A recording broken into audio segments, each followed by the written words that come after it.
Uh, They're very hey, pleasant to burn. hey everybody. So, Drayton, by the way, I have like a little intro that I put on. Um, hey everyone. We are Shadow Company. We are playing Dungeon Dragons 5th Edition by Wizards of the Coast. We're using Fantasy Grounds as our virtual tabletop. We're using Streamscape as our sound software. And dulux-oz has done some nice like plugins and scripts for Fantasy Grounds that allows us to use sounds within Streamscape. So basically, where we last left off, um, the characters are taking a 10-day break in Redlarch after coming back from the Feathergale Spire. Um, and this is happening during their 10-day. I don't want to go maybe into too much detail right now because we're probably going to be discussing it in a bit.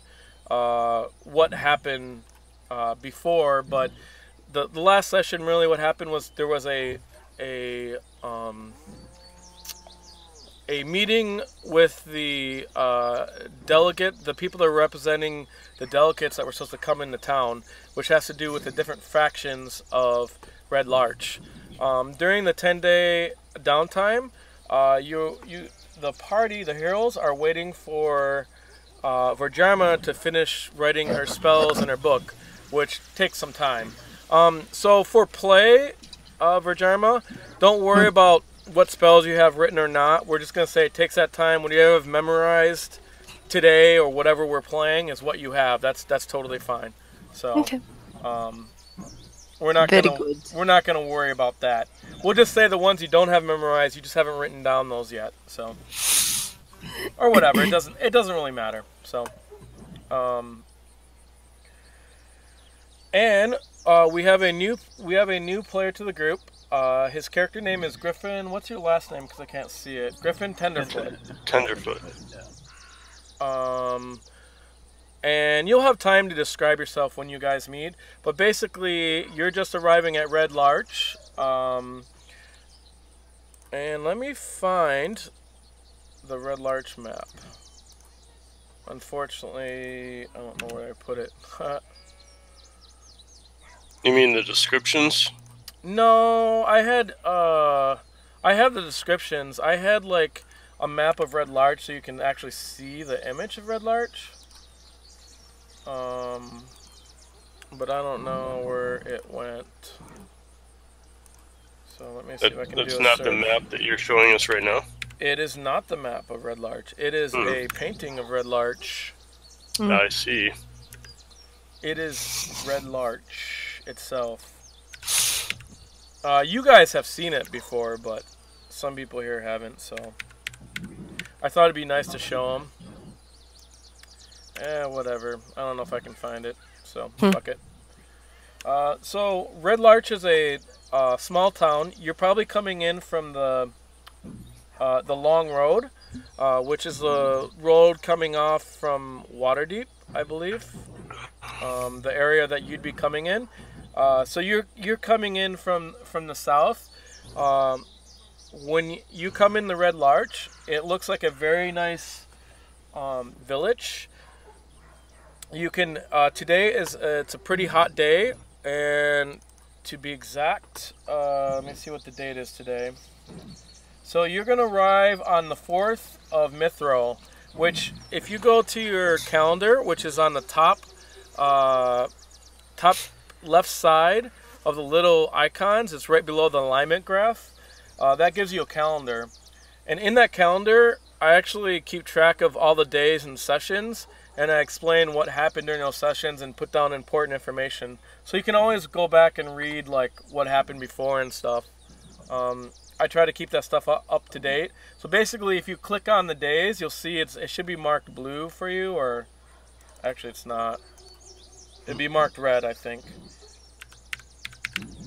I just put in today into it, and so wait, how come it's not? There it goes. Okay, it's marked. Yeah, I see blue. So you arrived on the 4th day of Mithril, and today it's a pretty hot day. Kind of over a little bit too hot. this looks like a quaint,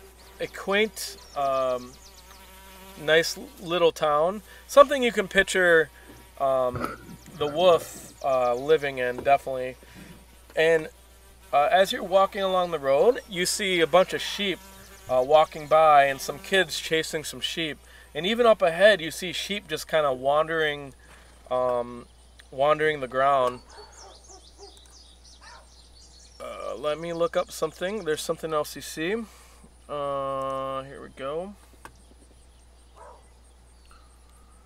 And you're coming in from the south up the long road. So over to your right, by where, actually be over to your left, by where, just above where number 12 is on the map. That's the map to Redlarc.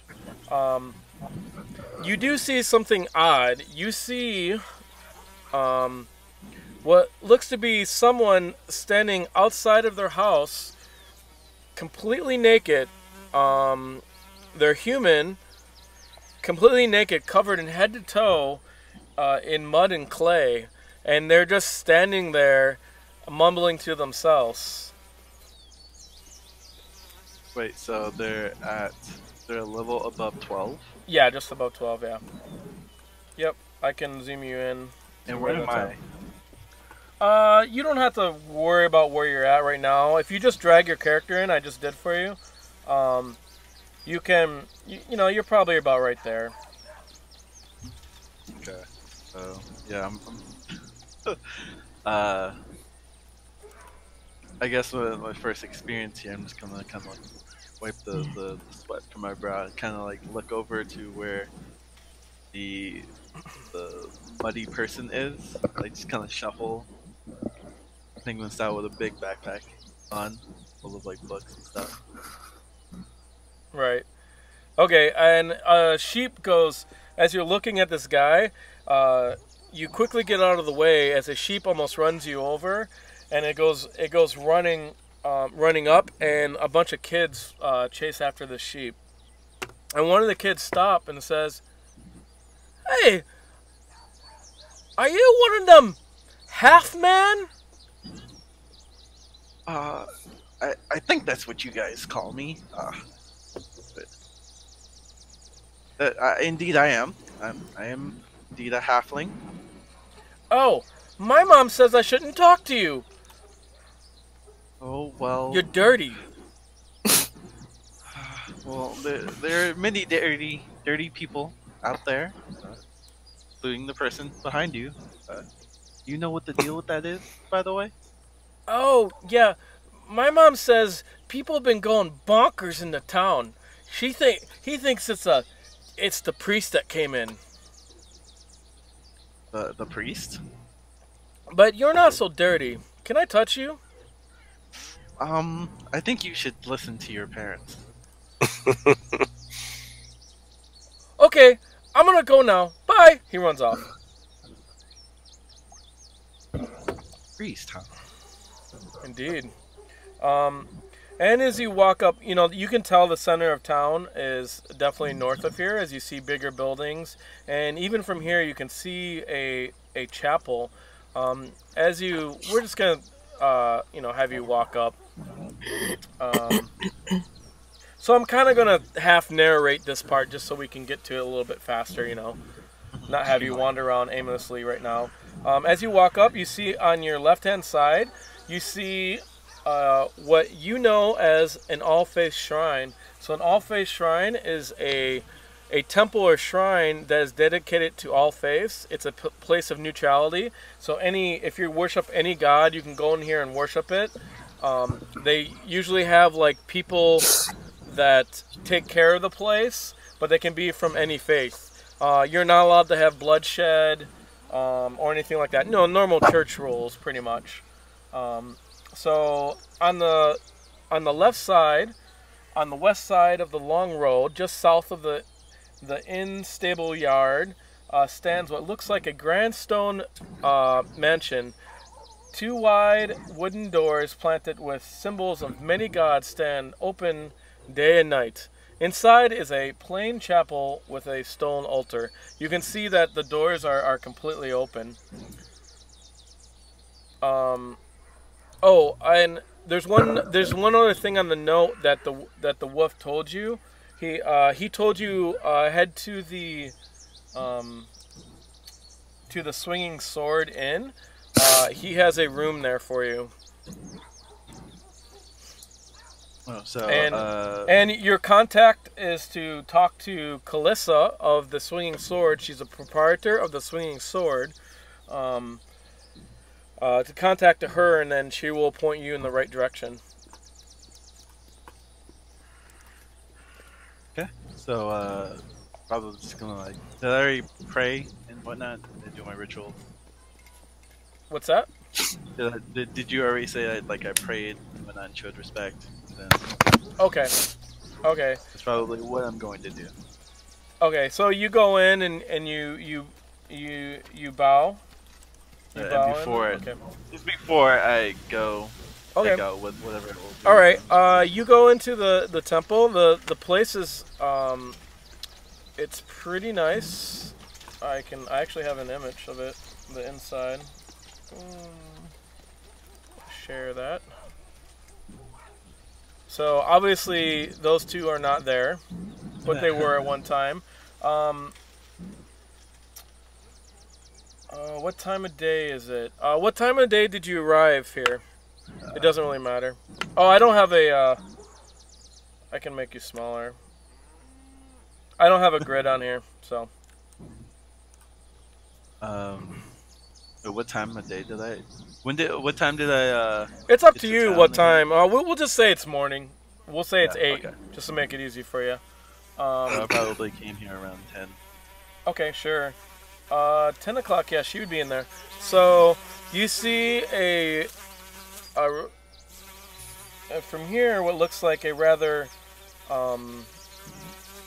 plump humanoid, probably lady, because of the dress that they're wearing, sitting at the top of the pew, and you walk in. She does not look back, and you can hear her chanting something under her breath, which echoes in this small chapel.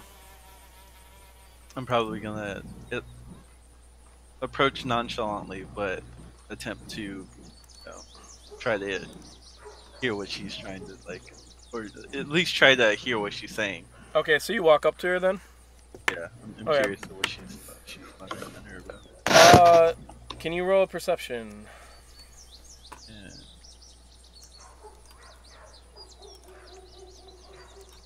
So press that. No. Yeah. So what you do is, if you open up your character sheet, you go to skills. You just hit the little dice thing. It's over by the dragon head.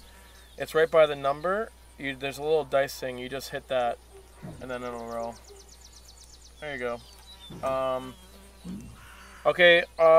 She is praying, and you notice that she says.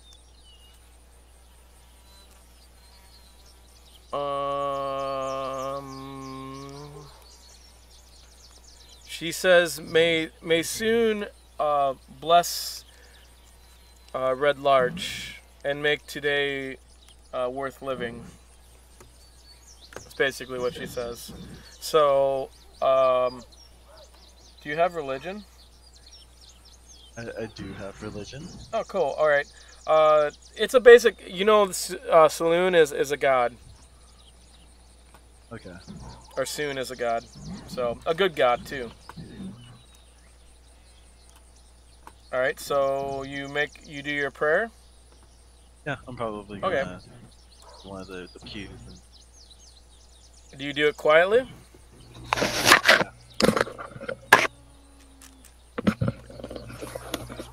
Alright,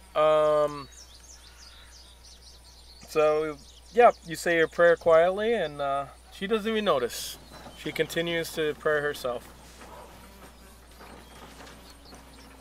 And you're done. Yep. Unless there's something else you want to do there. So you go back out, and you notice to your left, the big building there, number 2, is the Swinging Sword.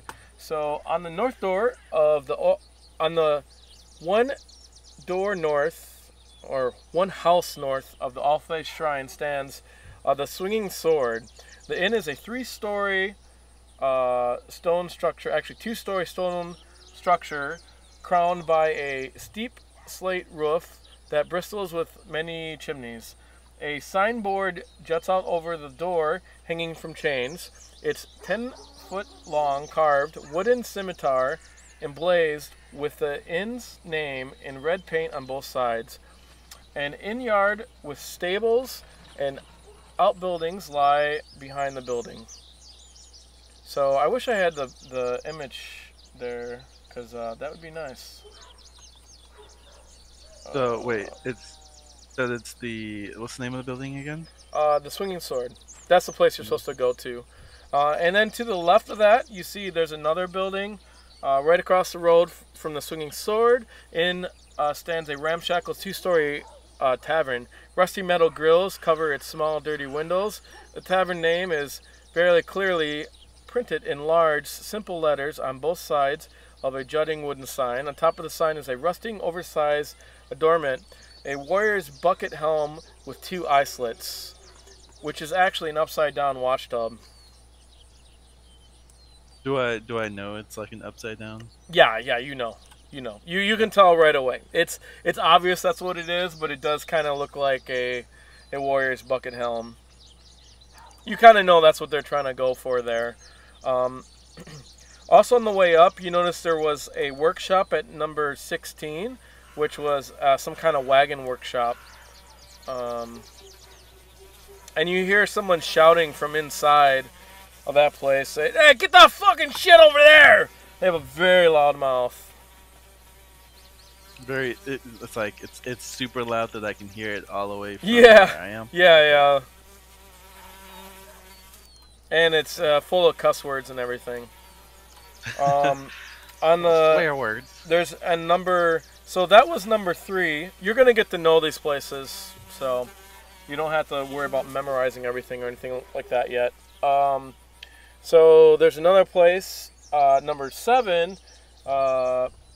So this is some kind of clothing place. You can tell by they have in the outside. They have a couple mannequins and clothes on them. It looks like fine clothing is on number 7. So, but anyways, yeah, you approach the Swinging Sword. I'm gonna guess you go in. Yeah. Okay.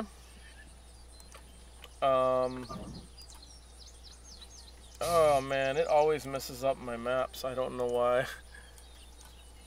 It's fucking weird.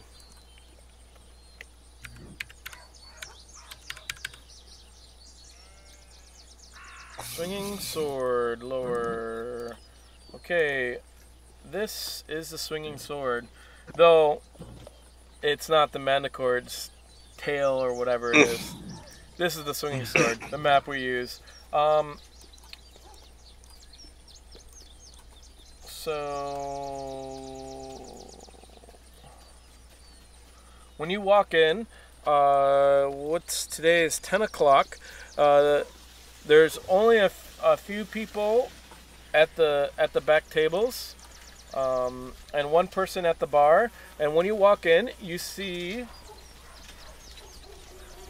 I hope it has their picture on here.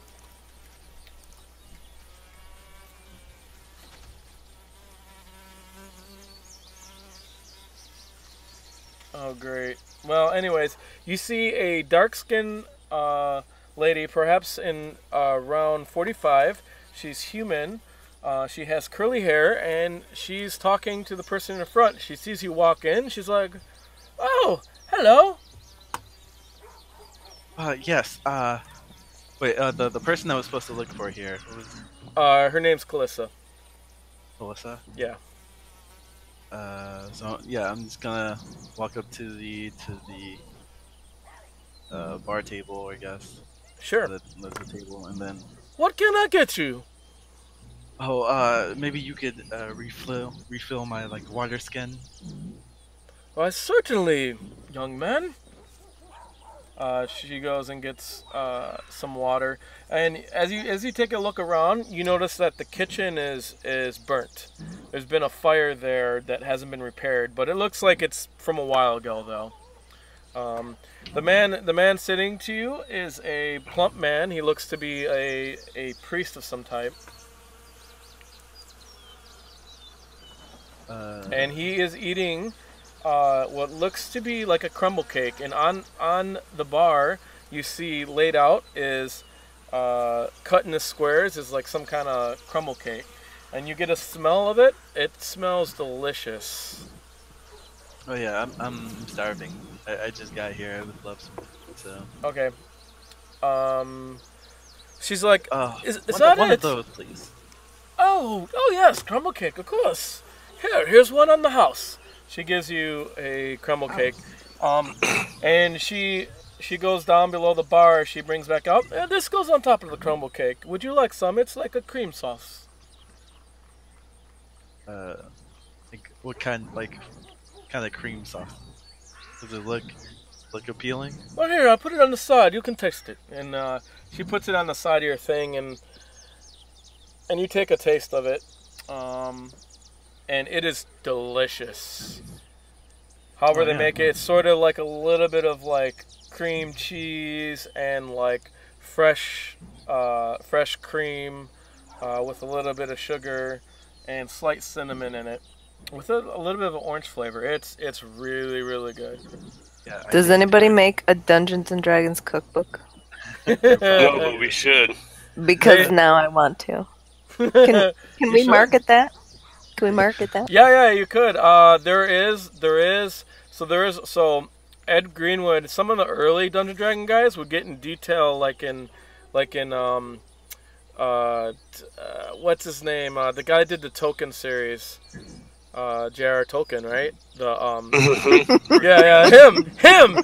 So he would give like recipes and shit like that, and poems, and so there are some people that have written recipes for Dungeons and Dragons, and I do have some for Waterdeep actually. Yeah, Ed Greenwood lives in Grosse Pointe. We could probably talk to Alex because Alex hangs out with him every month. That's crazy. That's cool. Super awesome. But anyway, sorry, I'm going over like a little bit, getting him a basis. You guys will be on probably really soon. So. No worries. No worries. I just start digging in, and while I'm like shoveling the food down my throat. All right. Like, Cassandra, was it? Calissa is the one you're looking for. Calissa. Yes. Calissa. So, you can don't even wait a minute. You don't even think of you forget about what you're doing here as you eat this crumble cake. This crumble cake is the most delicious crumble cake you've ever had. It's a light, fluffy cake. It's really fresh. She gives you a piece in the middle, so it's almost a little bit warm. And on the top is like crunchy crumbles on it that are sweet and just burst with flavor as you crunch into them.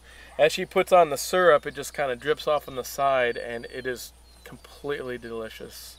Has a vanilla orange kind of flavor, and a little bit of cinnamon. It's not too much, not too sweet. It's just perfect.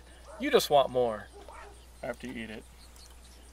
Okay, yeah, sign me up for another. I want another. She's like, oh, I knew it. It'll be 1 copper, please. Yeah.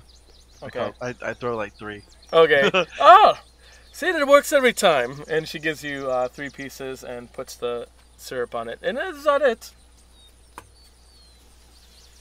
Anything else? Do I remember now, or am I still just completely like involved in this cake? Oh yeah, no, you're fine. You're full or whatever. So, I just want to explain how good that cake. It was the best crumble cake you've ever had. Okay, I thought so happening with. Yeah, I was like, oh no. Is this a magic spell? No.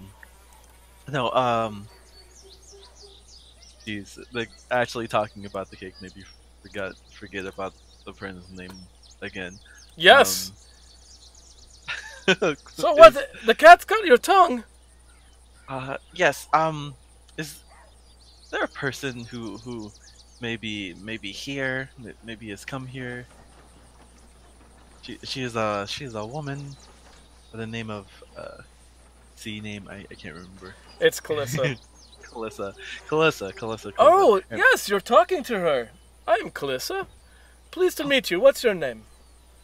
Oh, I am Griffin. I've Griffin. been on a task to seek out a man, or seek out a couple of men, actually. Like who? You can give her names. That's fine. You're here to see Bruldenthar. You're here for the delegation that's coming in for Mirabar, but you're 2 days late, or 3 days late because of the weather. But you do know the delegation people are supposed to be here for at least a week, so before they travel on to Waterdeep. And you also know Wolf lives here too. I'm seeking a famous scholar. Perhaps you know him. His name is Bruldenthar. Oh, Bruldenthar. Oh, yes. You would. Wait, Griffin. Oh, I think the wolf was talking about you, eh? Yes, you know the wolf? Yes, I do know the wolf. He was saying that someone should be in. Actually, you're a little late, aren't you? Yes. I don't know if you've noticed, but it's been some pretty bad weather. Oh, yes. Terrible weather. In fact, today is hot. I don't understand. But, well, I'm sorry to say that I think you're supposed to be here for the delegations in the festival, right? Yes. Fortunately, I was late, as you can see. And I was told you had business with Bruldenthar, right? That is also correct. Well, unfortunately, I have some sad news. They never arrived. What? Yes, they never arrived. Unfortunately, the whole delegation never made it. Did someone perhaps seek them out? Perhaps something happened on the Well, actually, we're not really sure what happened. And then at the same time, down the stairs comes Malichor and Vhajjharma. And she says, actually, perhaps you should talk to them. They would know much more than me. Clarissa, do you have any crumble cake left? Oh, yes, I do. You slept in today. It was a long night.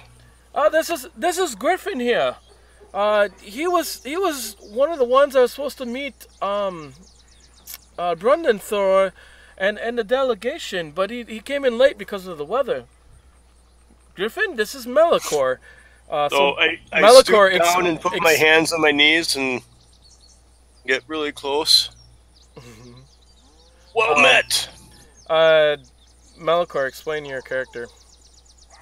What you look like. About 6'7", tall, lanky barbarian with red hair and a beard. He looks like himself 20 years ago. Except taller. He was a nerd 20 years ago. He looks more like a barbarian now, actually. I'm still a nerd. I'm still a nerd. I'm just more mature. Anyways. I don't wear a shirt, so I just walk around in trousers and boots. And Griffin, what do you look like? I'm a classically short halfling, golden skin. There's not a lot on me that's not like very tan or golden. It's like the hair is very very long, and I have this very kind of like smuggish face, maybe mischievous. And like very like kind of like sharp teeth. It's not like monster sharp, but it's very like goblinish. Well, maybe you got goblin in you. Okay, and there's one other person there. From the figure that you can judge as female, can you describe yourself, Vhajjharma? I am tall. I am dragonborn. I look mostly human, but not quite if you are close. My skin has sort of scale looking on it, but you wouldn't necessarily notice unless you are nearby. I tend to cover my head in my cloak, so people do not stare as often. But my skin is darker but golden, with a golden tone. So I am mostly standing aside until it is necessary for me to intervene. Okay, so Kalissa says, "Oh, yes, Wolf told me that that he was coming into town. He was supposed to get some books from Bruldenthar, and I thought maybe you guys could fill him in on the situation. It's so this is after the meeting you guys had with the delegates. You guys had it that the first day. This is like 2 days after. So you guys have been like doing your shopping and that kind of stuff in town." Griffin, is it? Yes, and I'm brush off the crumbs off of my face and hop off the stool. And like a Yes, it's the crumble cake is delightful. Oh, it's amazing. Never So, had anything like it. Where are you traveling from? Oh god, I forgot the name of it. I'm from the small enchanted Shantlewood, woods of right? Underwood. Yeah. Where I was taken in by a man named Wolf. Yeah, You know the wolf. I do. He has the best weed. He always partook, or he was quite the talker when he partook. Gave me plenty of time to learn. Well, let's take the back booth and we can fill you in on what we know about the delegation. Oh, that'd be greatly appreciated. Vhajjharma has to be able to speak with the delegates. Maybe we can get the two of you together with the knights and the enclave to have a review. You're part of the enclave. No, they want us to do their dirty work, but we'll chat about that in the booth. I'll be right back. I'm gonna go to the bathroom so you guys can talk, but I'll be right back. So, this is... Vhajjharma missed our first meeting because she's doing magic things that I don't get, but... And spending all of our money, I don't know, whatever magic people do, but... You will thank me for it later. I'm sure. So, the delegation was supposed to come down 3 days ago from Mirabar. My godfather, Gundren, was with them, and from what we can gather is they were attacked at a couple different points, but we think that they were ambushed in Belliard, which is northeast of here. And there's been reports of them being taken in by the Stone Monastery monks. And the Knights of Sumatra and the Emerald Enclave were waiting to meet the delegation coming through. They had 3 separate individuals traveling with them who had some pieces of a code that were supposed to be again to help us, or help the Enclave and the Knights fight these weird weather patterns. There's some kind of conspiracy, and there's something about magic beans that a barbarian from the north was transporting with her. Her name was Terrasil. These magic seeds were supposed to be very important to the Enclave. As you mentioned, Denethor had 10 books with him that were supposed to help do something for those that can read. I don't know. There was a very Rondorth, who's a very important smithy, who's traveling with them. Desanaya Majara.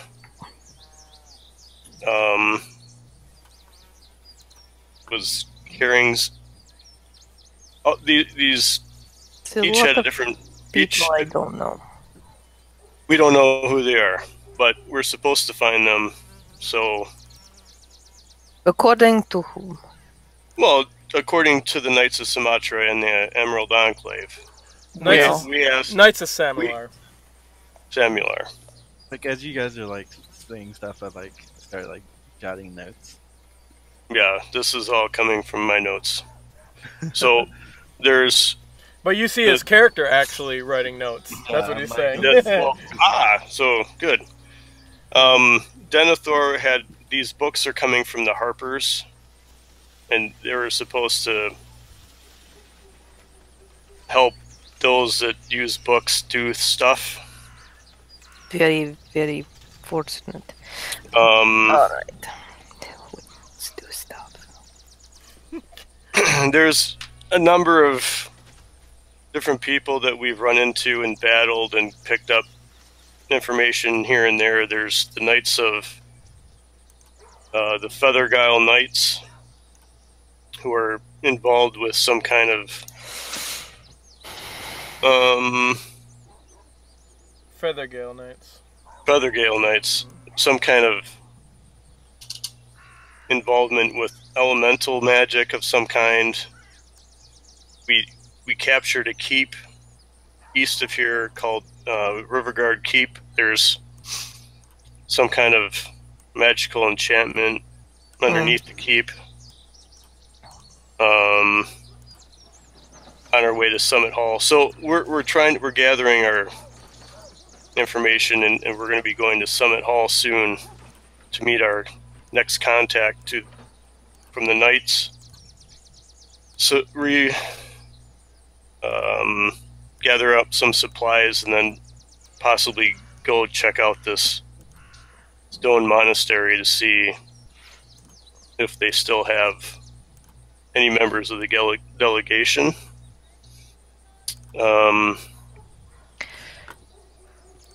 story is all over the place. It is all over the place, but that's why the two of you should talk to the delegation yourselves, because you might have information or understand stuff that we heard that I don't. Well, it's all magic and conspiracies and elemental stuff. Okay. I thought they were talking about my lost sister when they mentioned the barbarian who's being trapped or held captive, but her name turned out to be Terrasil. Is that? You guys don't know who. You guys do not know who's captured. You have no idea.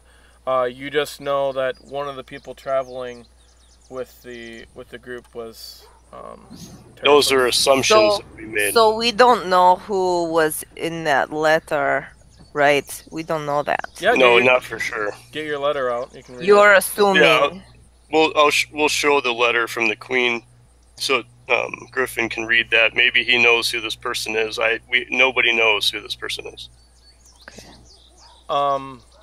So we have the full history of everything that's happened. If you go to the calendar, which is right below the alignment graph, in there's little dots. When you click on a little dot, there's information. Now, I write most of this out. I can't spell worth shit.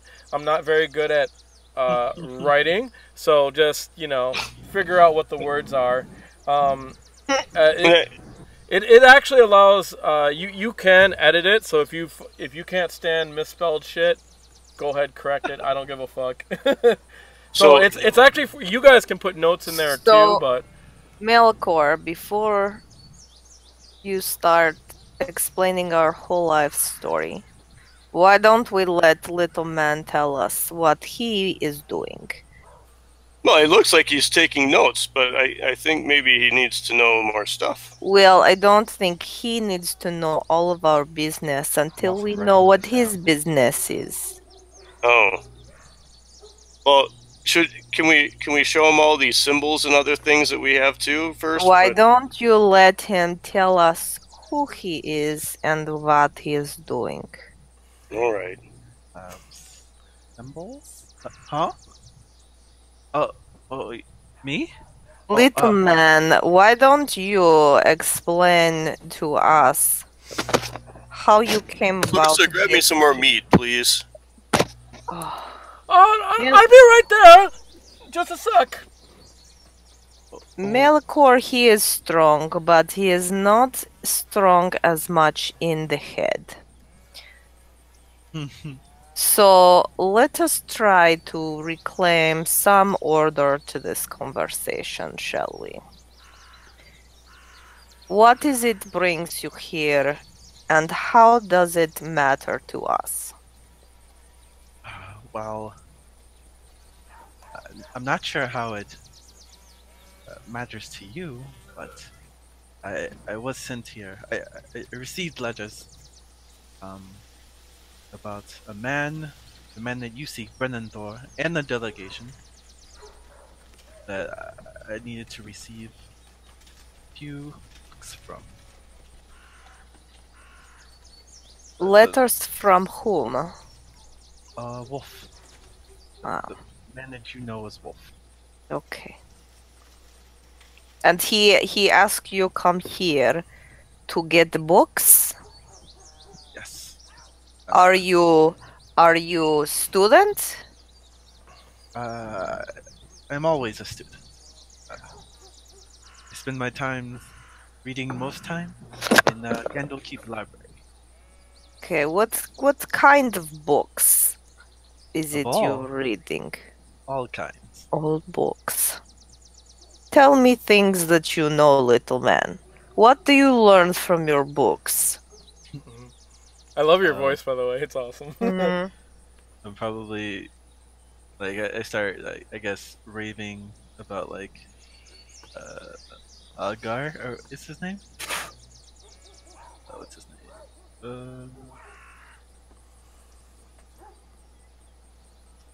The God of Knowledge. Can't remember his name. Agma. Agma. Thank you. Oh, like lots of like religious text. Agma. Maybe a little bit of like infernal stuff regarding like just like a little bit like mildly. So you are a religious little man. Do you have temple? Are you worshipper or teacher? I suppose I am worshipper, but I can teach as well. So what type of books you come here to find? Well, not sure yet.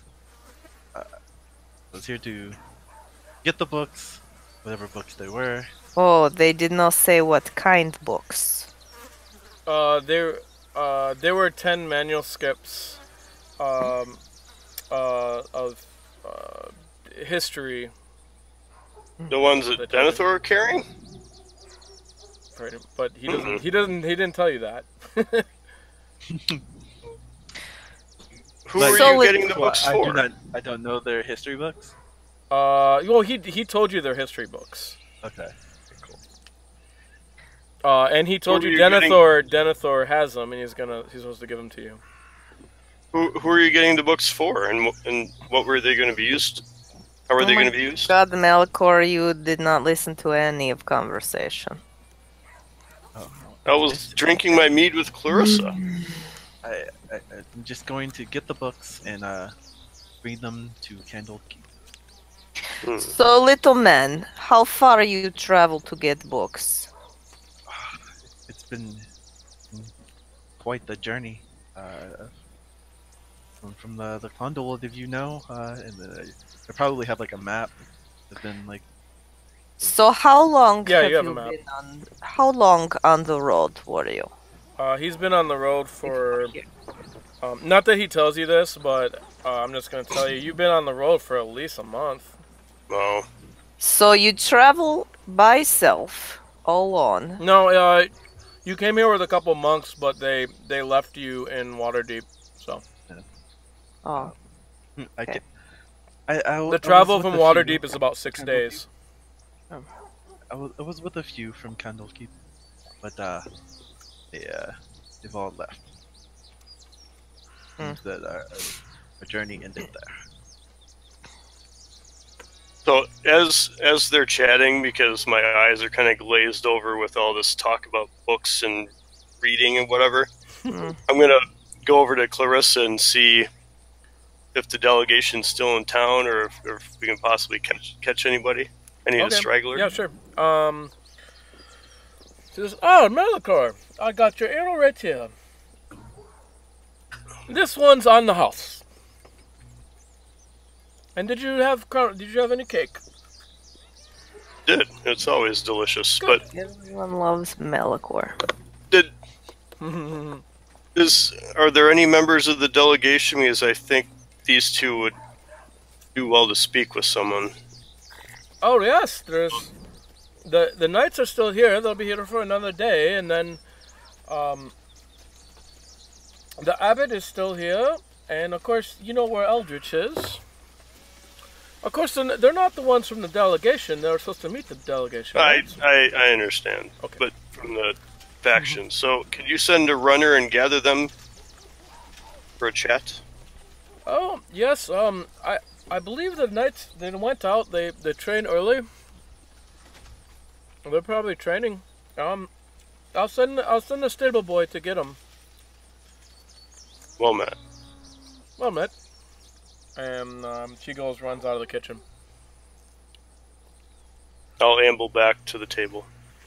Okay. So now that you're here, little man, and we have no books, and we have no Bruldenthar, what now will you do?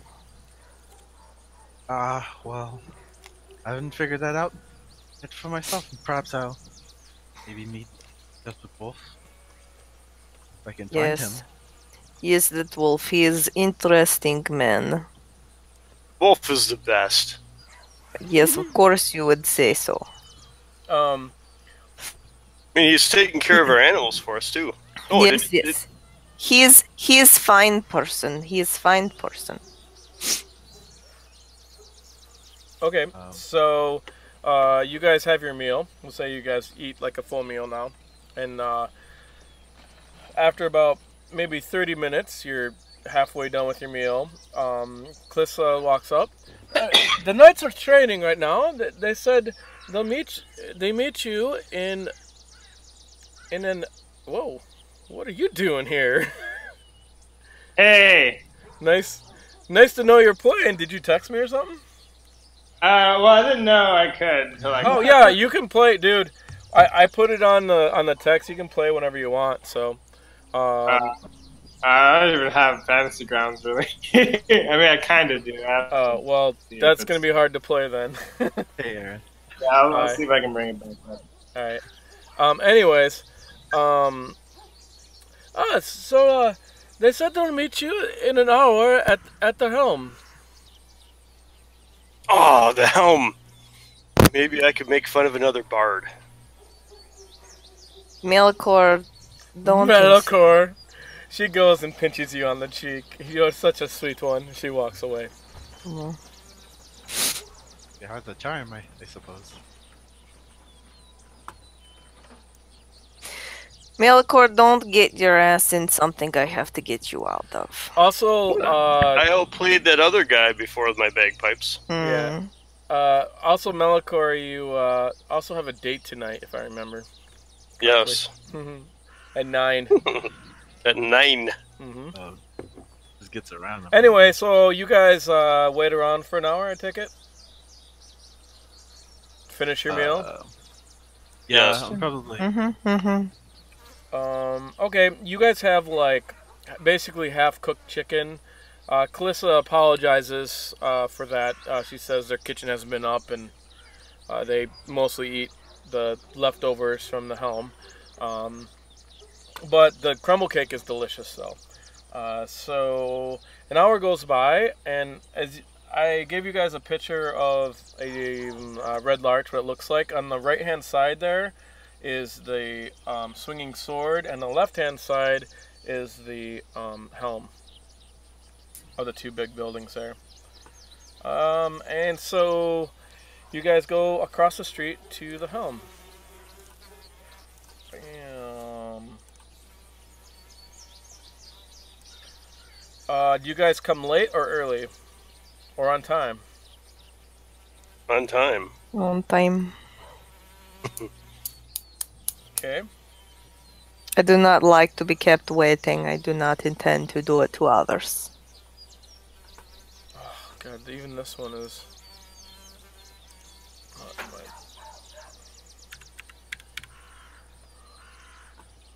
Helm...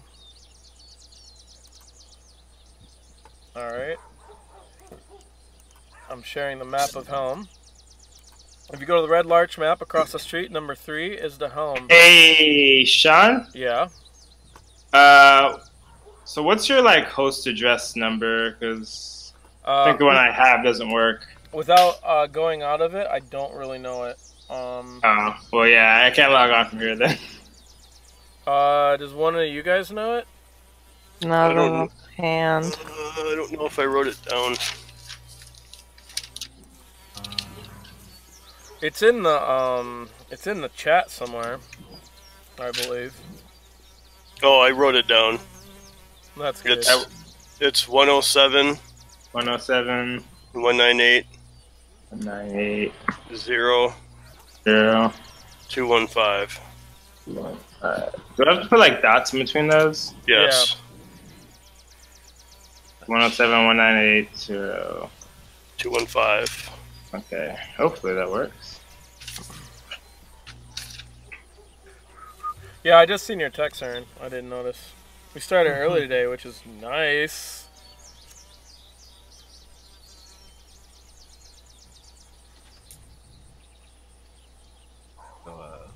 Okay. Anyways, you guys walk into the helm. This is a much smaller place, but it looks like it's more frequent than the swinging sword. Inside, there's a aroma of food that assaults your nostrils that is very pleasant. It smells like cooked meats and garlic. It's pretty delicious.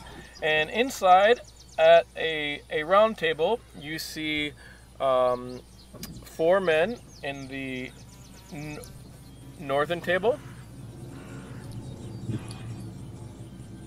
Whoa, what is that noise? I don't even know what that is. And the sound. I wonder if someone must have hit a spell or something and made a weird noise. But in the northern table, you see what appears to be 4 knights. They are dressed in silver armor embroidered with flowers and roses. They have golden cloaks on, and some of their armor is a little bit is off, like their gauntlets are off, and some of their arm plates are off, but otherwise they're just sitting there in armor, talking. They see you guys come in, they wave. You identify one of them as the commander. His name is Atik or something, I think. Ashok. Ashok, yeah, Ashok. And over on the left, right when you first walk in, there's a window there, and the sunlight's coming in. On that table, it's the first table. I'm sorry, first table on the right. There, you see 3 old men playing cards, and then at the bar there is a skinny, lanky man with a mustache. Looks like he's getting some drinks, and he sees you come in. He's like, "Oh, hello! It's just Aaron. You guys, the people that have been here before know him as just Aaron. Just Aaron, good to see you. Ah, well met. Long time no see. Indeed. Mead's all around, sir. All right, I'm getting at least a little mead, and then as soon as you guys are done talking, one of the knights comes up behind you. The commander Ashtuk. He's like, "Hello, friend." He puts out his hand to you, Malichor. I'll shake it, look him in the eye, give him a nod. Okay, he gives you a nice firm grip.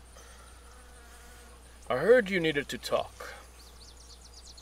Indeed. Two of Vhajjharma, our companion who missed the first meeting, has some questions, and we have another that's...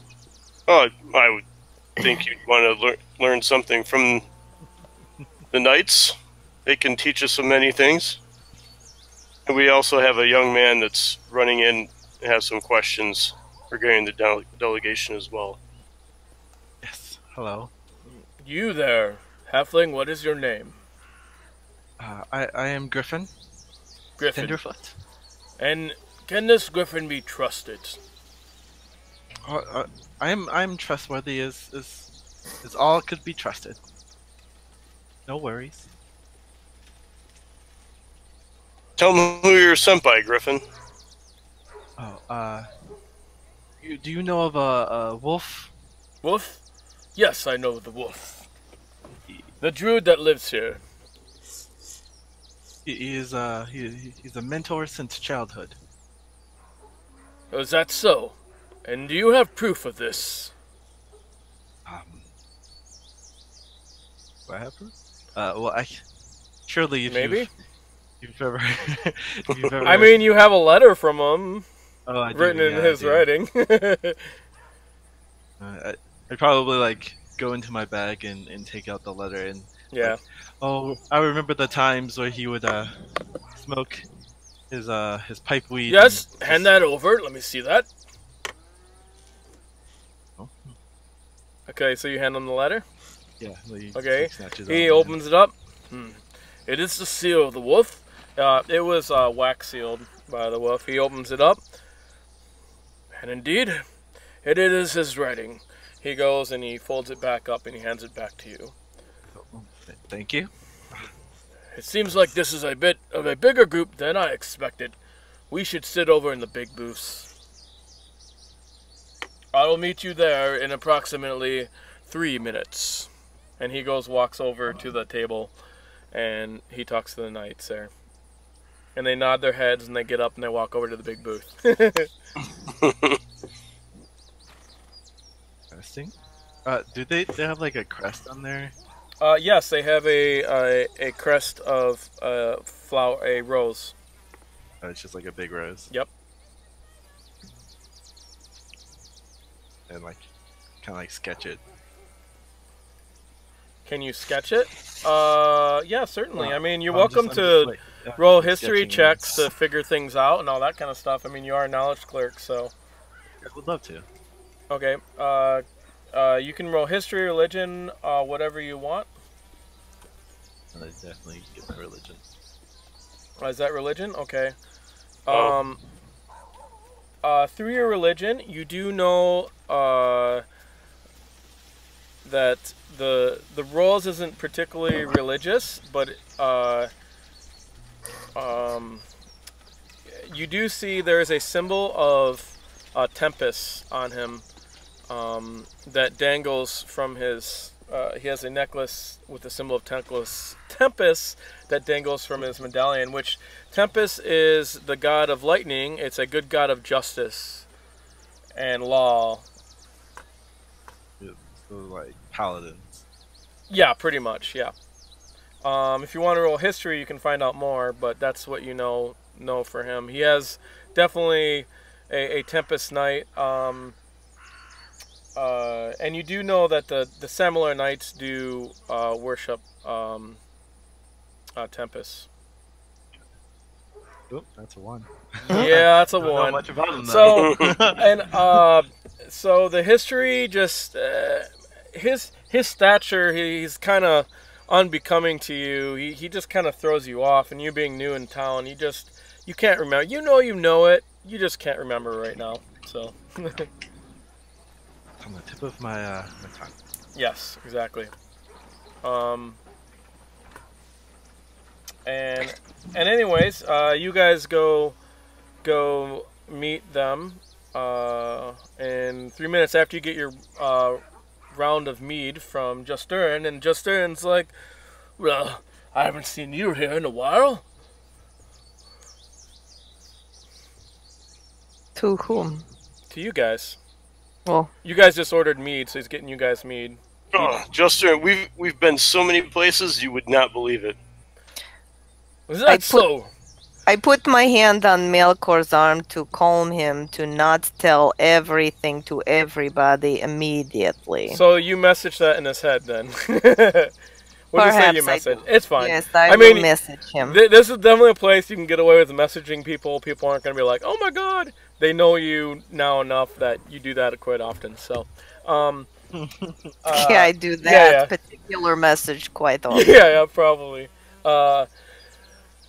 And so he says, yeah, rumor has it you went to the keeps. What is rumor saying about keeps? You've gone to the haunted keeps and cleared them out. That's the rumor. That was something like that. I see. Yes. Haunted is maybe different term. Oh, what did you find there? Strange things, as we find here. Always strange things. And, I know this ain't true, but there's a rumor of a giant pig roaming around the land. You heard about the werewolf pig giant? What? What? Okay. Yes, I guess you heard of that too. It's pretty funny, isn't it? Wait, what? That is quite an interesting story. Someone has good imagination. Yes, indeed. Well, here. Cheers. May you come back in more often. I'll hand him. Business hasn't been so good, eh? I'll hand him 2 silver. Okay. Pays for all your drinks. You guys drink it's actually a nice mead. Very good tasting. Virginia. What? Nothing. It says Virginia. I just Say Didn't who? say it right. yeah. It's okay. I am accustomed to my name being misspoken. No, yeah, that's true. I forget. But JJ. Commander Ashlock. Commander well, Ashlock. Okay. Can you bring Vhajjharma and Griffin up to speed on what we spoke of 2 nights ago? Well, yes, I can. Do you have the papers with you? And he talks to one of the other knights, and he goes through. He has a satchel. He goes through and he grabs some papers out. He grabs a scroll, and he brings out a scroll, and he unwinds it and takes it out. These are the fine points of what we talked about. Where do you want me to start? At the beginning.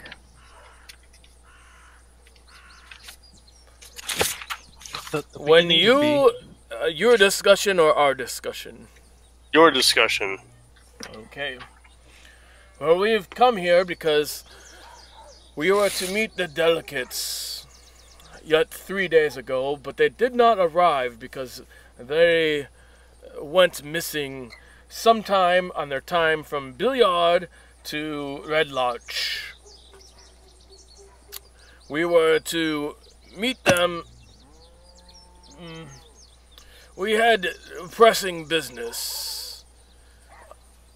I think I can tell you, but let me look at the notes. I don't want to fuck it up, so... He's classified. Yep. Actually, I did write it down in the days.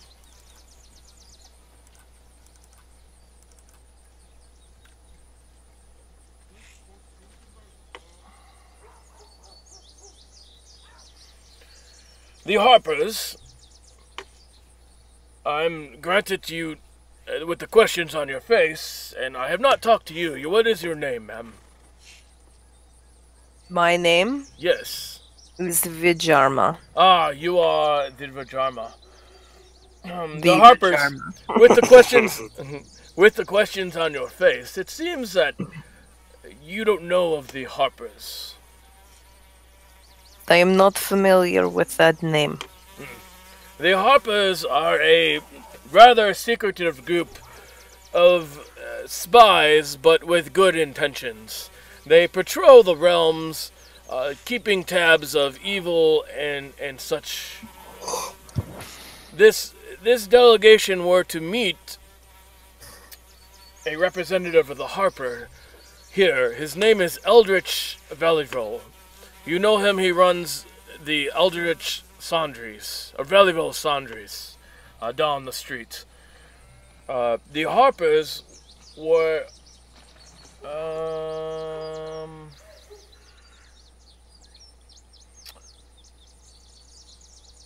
Hey, how do I roll in this? What's the roll command for 4d6? I think it's the same thing, isn't it?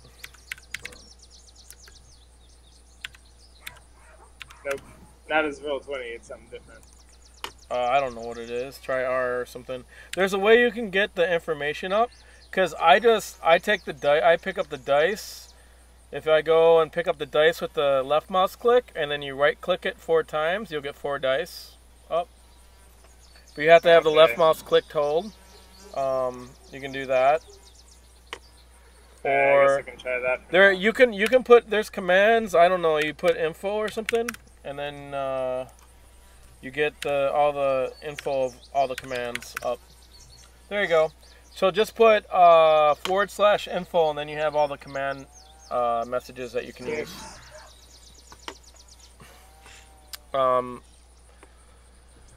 Anyways, yes, the Harpers had books that were to be transported to Candlekeep. That What is Bruldenthar was special carrying. about the books? So these books, whose books are they? The Harper's books. Who? So they are secret spy network with books. The Harpers are a large organization all over the realms. They're often secret. Their symbol is known as a harp. So they keep books on their secrets. Is that what is in these books? I do Why not they're know what's in. special? I do not know what's in these books. Mm. I am just passing along information. It is best to talk to Eldritch, but even Eldritch didn't exactly know. He just knows there are books on history. Mm. Mm. The Lord's Alliance and the Order of Gauntlet had 3 important diplomats from the cities in the Alliance that were leading the delegation. A moon elf barbarian named Kevril, a shield dwarf from Miradar named Randoth, and a human barbarian named Dezen Majara. The diplomats are important, but they're even more important than that. Each one carries a part of a secret coded document that must be recovered at all costs. What is this coded document for? A It code to where? It is to be delivered to the officials at Waterdeep. I am not aware of what's code or what it contains. I just have my orders. And So how does this... What do you want from us? Malichor tells me there are expectations for our actions. What exactly can we do about any of these? Yes, we had some more discussions about this. We want you to find these delegations, these delegates. And why us? Because you have interest of his godfather Gunderson, and your friend Bruldenthar. You're already looking for such individuals, which are clearly members of this delegation. And you know the most, and have been the most successful in finding any information about them. So, perhaps my travel companion has indicated, of course, his desires are not in question. He's very open about what he needs or thinks. However, my investment in this process is not quite as deep as perhaps my friend's is. I don't know that we would need to pursue this particular avenue together, that we could not already do things on our own. Why is it that you think that we would in essence be working for you? You're not working for us. We're asking as a request. It is not a work order per se. It is asking for a request. If I remember, your friends asked for some kind of monetary reward. We did arrange for some of that, which should be here in the eve of tomorrow. So you have discussed expenses. Yes, we have. I guess he did not tell you. Yes, you're to go to Summit Hall, which is a 3-day, 4-day foot travel to the east of here, where you'll meet our Lord Commander herself. And he gives you the name of the Lord Commander, which I don't know what it is right now, but there is one. And it's a female name. I can look it up real quick. You're to meet Lady Urshan Stormbanner. So do the rest of us know? I'm sure she will give you supplies and the things that you may need. So do the rest of us know about these knights and their symbols and whatnot? You can roll a history check if you want. Okay, let me do that, and I'll let you know if I decide I want to trust him or not. Oh, alright. Yeah, I already tried. He tried. He sucked. He did. Well, I take notice that little man takes notes on everything. Yes. He reads books. I recognize he probably knows things about things. But I don't know him. So, where is my stuff? Come on. Okay, history. Here we are.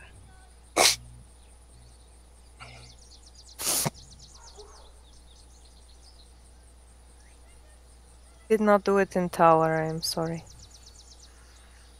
Hold on. What's this?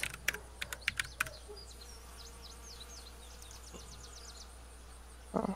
Yeah, where's Shawn? You gotta go under where your class is. You hit the magnifying glass, and then you can just set your level from there, and your experience. Just change. You just click the number, and then you change it. Oh, because I'm in that. Yeah. But you should I had go to do change it in total level. I wasn't doing it. It's a learning already. Yeah, no worries. Does that automatically give me stuff? It gives it does your proficiency for you, but it doesn't add your. Yeah, I saw. You just have to drag those in. So anywhere where you find a dragon head, you can go under your abilities and just drag it in. Yeah, I to know features. all that. I just know how to set my level. Cool. So anyway, so what would you last say? I was trying to see if I knew who these knights were, if I could tell. Oh yeah. What I could know about them. You rolled. Okay. Yes. You got an 11, which is good enough. It's just basic knowledge. It's not like a 1. Yes. Want to know what I know. Let me find my. You're not my ignoramus. Information. It was only because I had so much information. Yeah, too many new I things. just couldn't remember. Too many new things going on right now. So Information overload. I know. I put Studying that before the night before the test. Oh, my mouse is not doing good. Let me find it. Knights of Similar History. Here it is. So, I will go through the basic history of the Knights of Samilar for you. This is pretty much, it's fairly common knowledge. I mean, you have to be book read to know all this, but the Knights of Samilar are an order of paladins in service of Tyr. I'm sorry, they're Tyr, not Tempest. My bad. Of Tyr, who tend to focus on supremacy of law. They are a well-respected order in the Northlands, with their base of operation in Summit Hall, while also maintaining a base in Waterdeep. Formed, I guess maybe if you roll higher, you would know more about the history. But you know they were formed many years ago. You know, basically, Samular Keldrin was the guy who started it on a great battle, and his brother Renric Keldrin died. That's pretty much what you know off the top of your head. I just wanted to make sure if I knew they were respectable. Yes, they're very respectable knights. Respectable. Yes. Okay. I'm good. That are obviously follow the T of the law.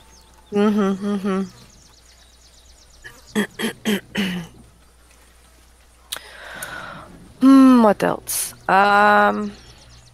Yes, you were saying? So, you were saying we go where for this to meet your commander? You go to the Summit Hall. It is a 3-day to 4-day jaunt if you take the trails, 3-day if you go straight through, but it is quite more dangerous. The Summit Hall is, you can't miss it.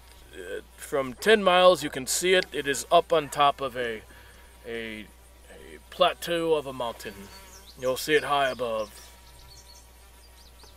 Okay, so you want us to go to try to find these delegation members and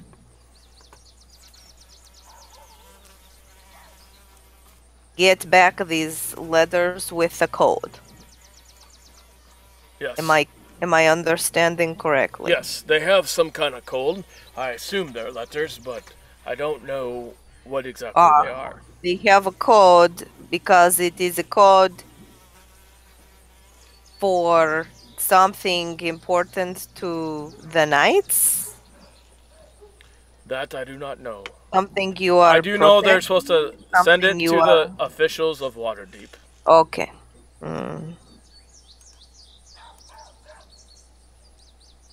I believe by the nature of it, the information is not released, and not even to I. So... we were just made aware of their passing. Okay. A code for a thing that nobody knows what the thing is. Indeed. Who is supposed to be the recipient of this code? The officials at Waterdeep. The officials at Waterdeep. Only the delegates themselves, I believe, know. So what happens if they're dead? Then the information dies with them. I suppose that they've gotten... I mean, we could find the code. I suppose they've gotten I'm guessing that someone else has the cold, probably in Mirabar. I do not know who. These things are done in quite secret. I guess. Well, Didn't the Enclave talk about magic beans? magic beans. Yes. Let me see the note. He gets the note and he goes back and reading it. Griffin, have you ever heard of magic beans? I'd never heard of magic beans. I heard a story once when I was a child. Albert. Something about a giant and some golden eggs.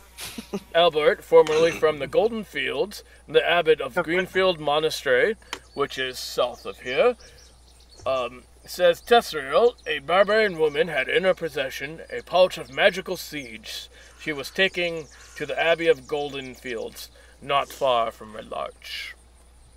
Magical seeds? How did they know they were magical? I believe by any means one knows that something is magical. Who are the people who are reporting on her? Are they magic users? Perhaps. I'm not sure what you mean. I just know that the Emerald Enclave, do you know who they are? Do I know who they are? You can roll a history. Okay.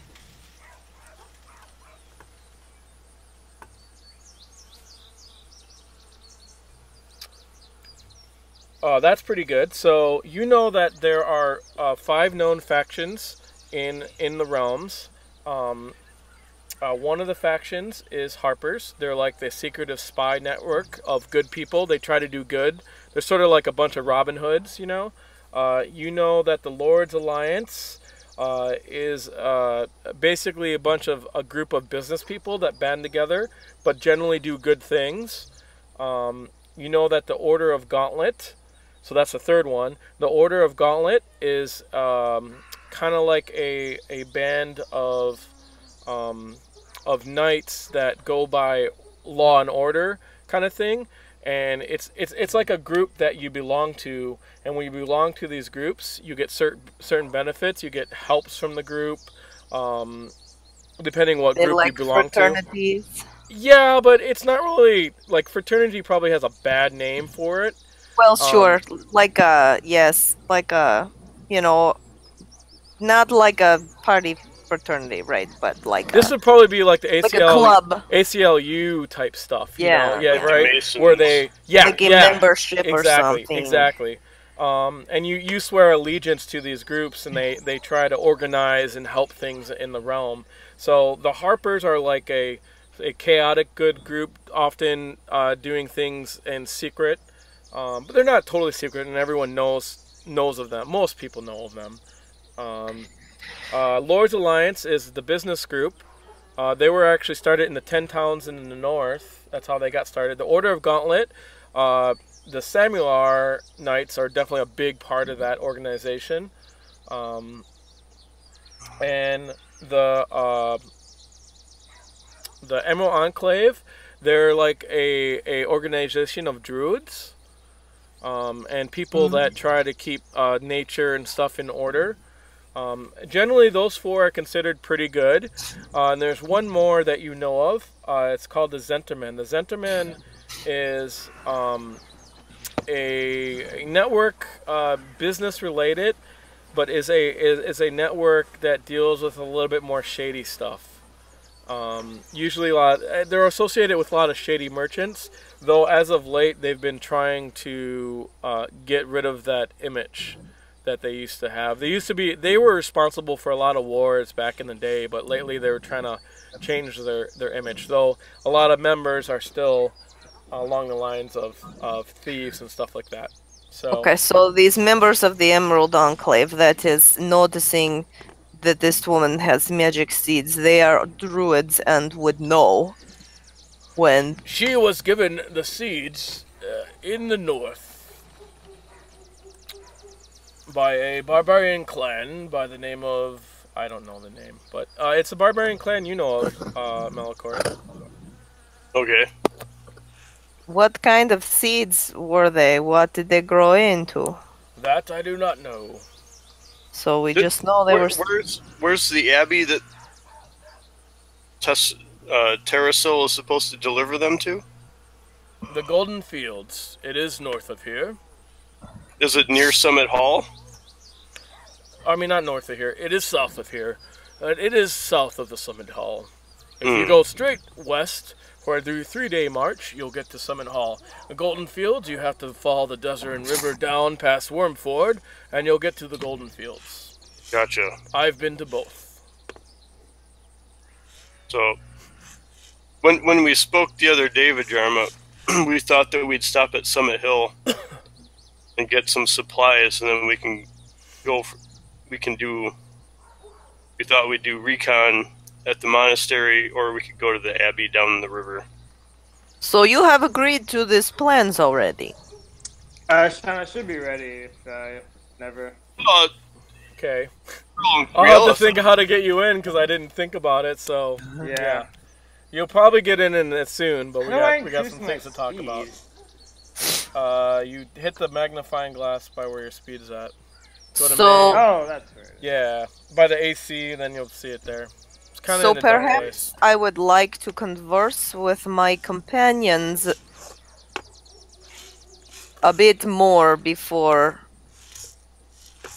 we come to an agreement. Malichor, don't you think that would be appropriate? I have not spoken to Criella. They I'm not all three have agreed. It's a more informal agreement. I believe you are looking for your godfather and this Bruldenthar anyways. So we thought it would be a good help to the realms and a good deed if you come across these other delegates. I understand. I assure you they are good people with good intentions. I understand. Everyone has good intentions. I think it is not unreasonable for me to converse with my companions themselves. Please forgive me for not taking your word for it. Oh, certainly. I would like to have some time to gather the information, Malichor, directly from our companions to decide what sort of a plan we might be able to come up with. I would like to speak perhaps to Little Man a bit more about some of the information we have learned. I think he knows more than what we are learning. Indeed. Well, I guess our conversation here is done. As they're saying that, the food starts coming out that they ordered, and you notice they ordered like big dishes. Like, we will take that outside, please. We will leave, so you may discuss. We will stay for another day. If not, send word to Summit Hall, so we know your answer. Well met. Well, Thank you, Sir Knight. Sir Malichor. I appreciate that you consider us in your righteous endeavors. That's a great picture. You can bring your own pictures in, by the way, if that's it. I don't know how. I never know how to do it. Yeah, you did. You did it before. You showed me how. I did, but I yeah, forgot. you did. You forgot. click on your It's not portrait. easy. Click on your portrait and go to folder. Folder? Yeah, Yeah. I went there. I don't know how to do it. Now put an image in that folder. Yeah, then- but how? You get an image from online. I know, but how do I However. put it in folder? Do I was... Well that brings you to the folder. It's just like any wait, folder. It's bringing me to something else that I have to install. What? Yeah, I have to, because I'm like using it on... Oh, using it on Mac. Yeah. Yeah. What are you? Okay, here, I'm gonna You're send a you the monk, image I right? have. What? No, I'm gonna What's? send you the image on whatever. Hangouts, I guess. Yeah. Okay. You should have told me you're gonna play, fool. I didn't know I was gonna play. It was last minute. All right. What, So what the interesting exchange? The knights get up and they take their plates with them and they go outside. There are tables outside, especially on a hot day. In the back, there's a shaded area too. So, So, Vhajjharma, how much do we want to discuss with Griffin about this task?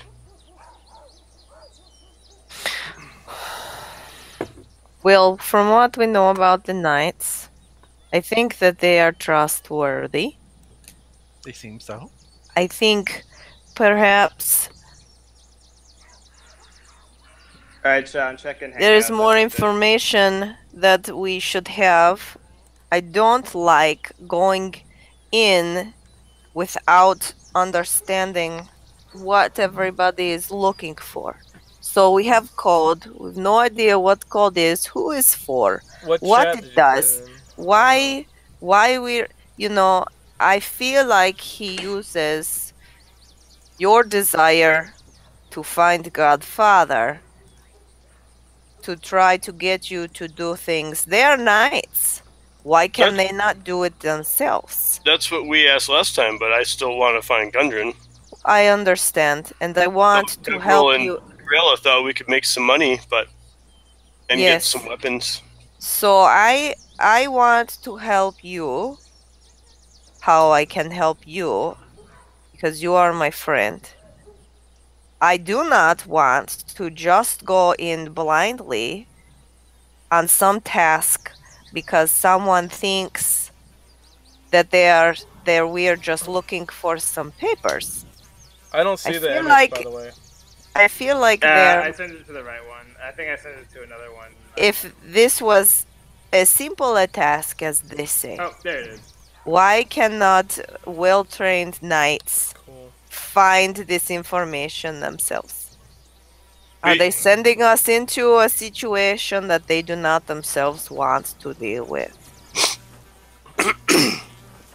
We kind of tried to ask those questions too, and we didn't get as much information as we'd like.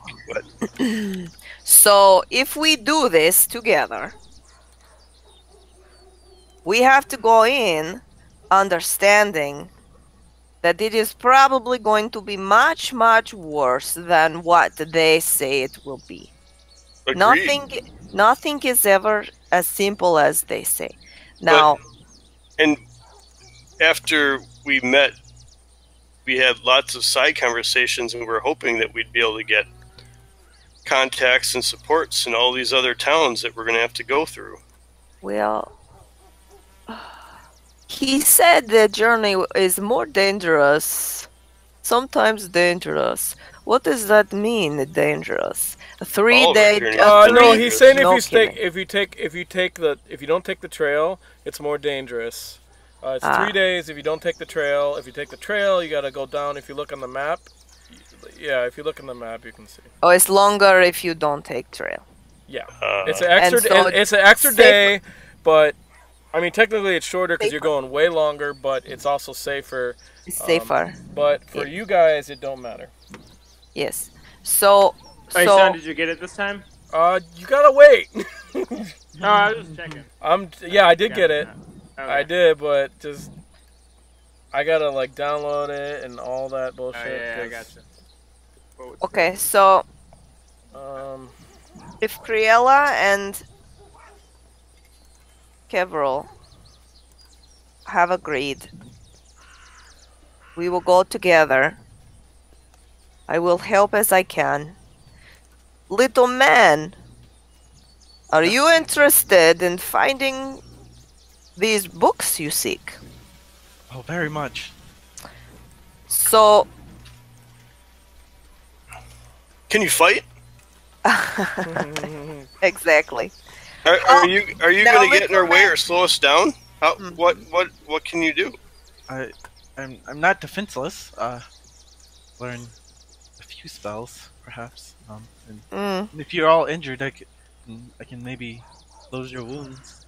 So Malichor, perhaps he should stay near you. I do get hurt. Whatever's safest. Yes, well, I say, if you are coming, perhaps Malichor, he is your responsibility. What is it? Am I gonna carry him on my shoulders? Oh no, No. I would greatly prefer just to stand on the floor. No, I am saying I do not want to be responsible for someone else's accidental demise simply because he's little man. All of a sudden, the whole room starts shaking. Again? And then there's a rumble. Is it earthquake again? It seems like a slight tremor as you see the bottles that have the candles on top of this place lighting it as they kind of wiggle, and then some dust kind of comes down and Juster and just kind of looks up. He's like, "Damn, again."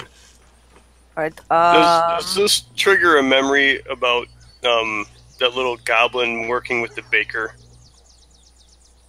during the last tremor?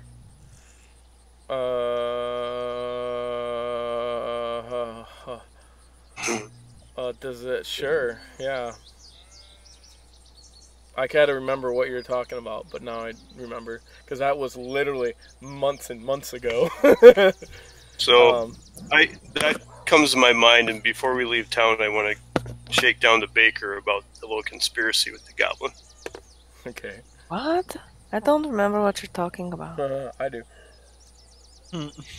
Was I not there? No, you're there. Oh, don't remember. So many things have happened. Yep, It's true. So, okay, so what do we need to do to prepare before we go? Well, I would like to at least visit Wolf if you know where he stays here. I haven't seen. Oh yeah, let's go. Yeah. Let's go to Wolf's place. So, Plus, do you like to fly? Do I like to fly? Yeah. Do you like to fly? I kind of like having my feet at least safely on the ground. Oh, you're in for a treat. oh, Malichor. Okay, Virginia, tell me about your character. Like what she looks like or a backstory? Maybe a little bit of a backstory, so I know why you're in redlarc. You can make it up. You're in redlarc for some reason. I'm not gonna be able to get without backstory. I guess maybe I was like looking for my master or sensei or whatever, because I like heard he was coming to redlarc, so I was just like sort of looking around for him, and I got distracted by like maybe the bakery or wherever like has like sweets or something, and started eating. All right.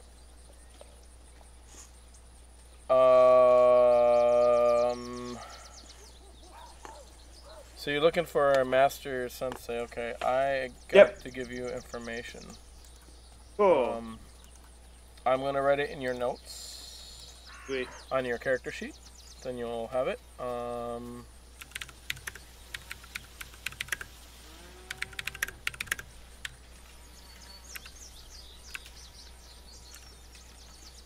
do I fucking spell that? I gotta look up how to spell that correctly.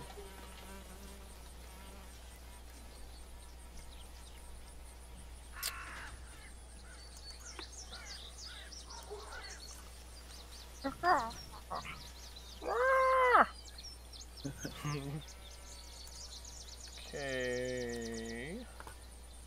Aha. On the name.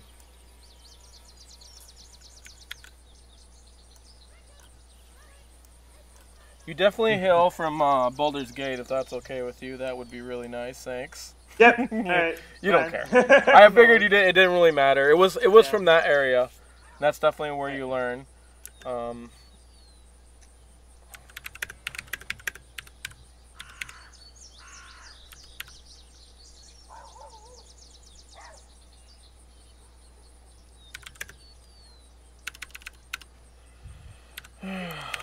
That's why I hate texting, because before I've read it.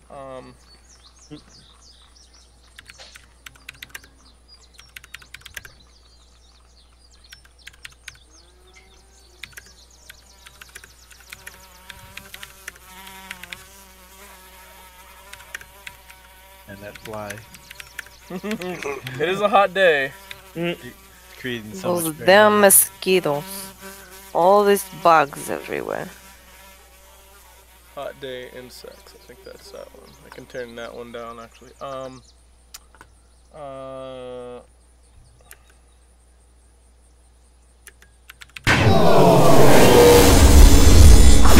Oh boy.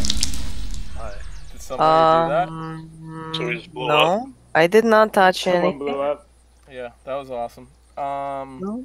Perhaps it was my stomach Mm. doing backwards. Oh man, I wish I would have known a little earlier, but whatever. Just gonna have to wait. Let's.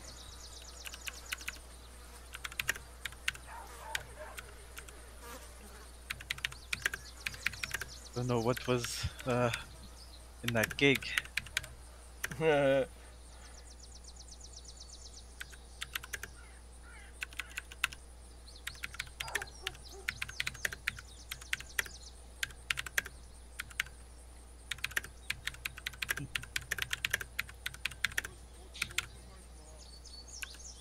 Yeah.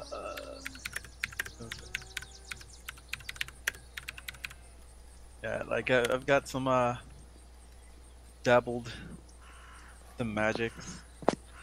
Okay, Nothing I too wrote it. I destructive. wrote it in for you, Virginia.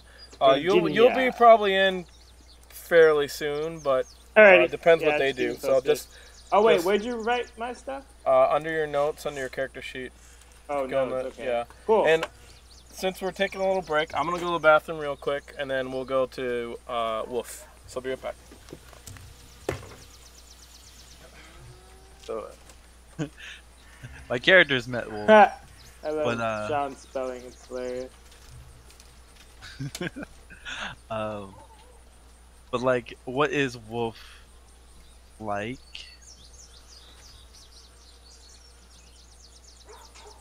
I'm not entirely sure. Besides that, he likes to gab when he's smoking his pipe weed.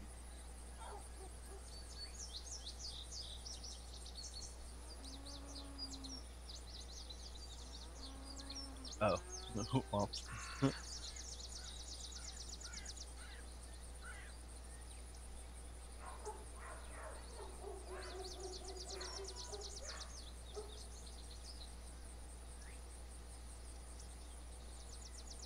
Nope.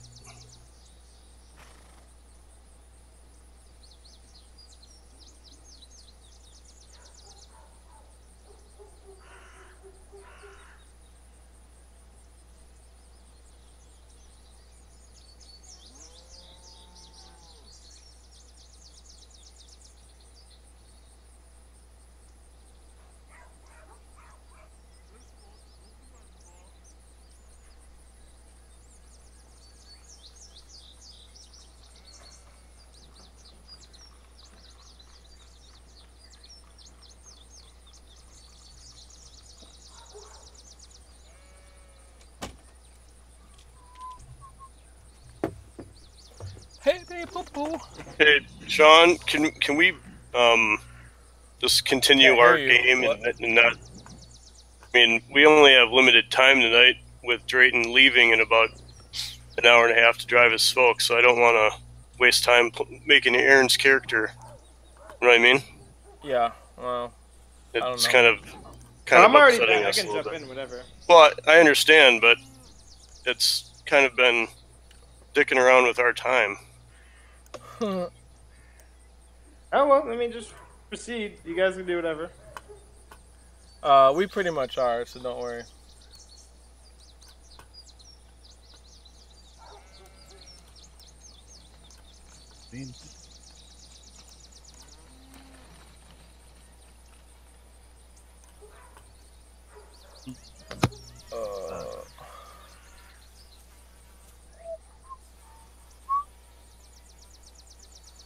Yeah. So what's wolf like? Wolf is a older gentleman. He's when you met him, he was probably in his 60s. And then maybe like that was probably at least 10 years ago. You've hung out with him for at least 3 years. He's a gentle I mean, he's a very kind fellow. He likes deep discussions. He smokes a lot of pipe weed and offers it with you, and likes to sit and talk about things. He has a pet. This seems extremely like Gandalf. Yeah, pretty much. He is sort of like This is a little Gandalf, but he's halfling. a little bit more druidish. He has a pet bear named Bogart that you met that was really young. He's like my size. Yeah, he was really young. Yeah. We got to save Bogart. So. Yeah. You saved Bogart. You definitely know him. Yeah, think of him as more of a Gandalf type character. But he's a little different. He's definitely wise. He's old. You know, he has a lot of druid connections. And he is also a high member in the Order of the Enclave. Though he's not. He doesn't brag and stuff like that. And he usually befriends, you know, good fellows. And he even has friends that are not so good also. But he likes having discussions with everyone. He's about keeping nature in order. You do know that in redlarc, what he really wanted to go here for is because there are these trees known as the redlarc trees, which were supposed to be magical in nature. And he tells you basically he's been assigned here by the Enclave to try to save the trees in some sense. So Maybe that's what those seeds were for. Could be. Indeed. I mean, this is stuff that you guys, you know, can kind of figure out anyway, so it's nothing. I'm not giving away any secrets here, but Okay. So you guys head over to Wolf. So you guys walk out. There's some sheep that run by you. But wait, I have some sheep noises. Yay, sheep.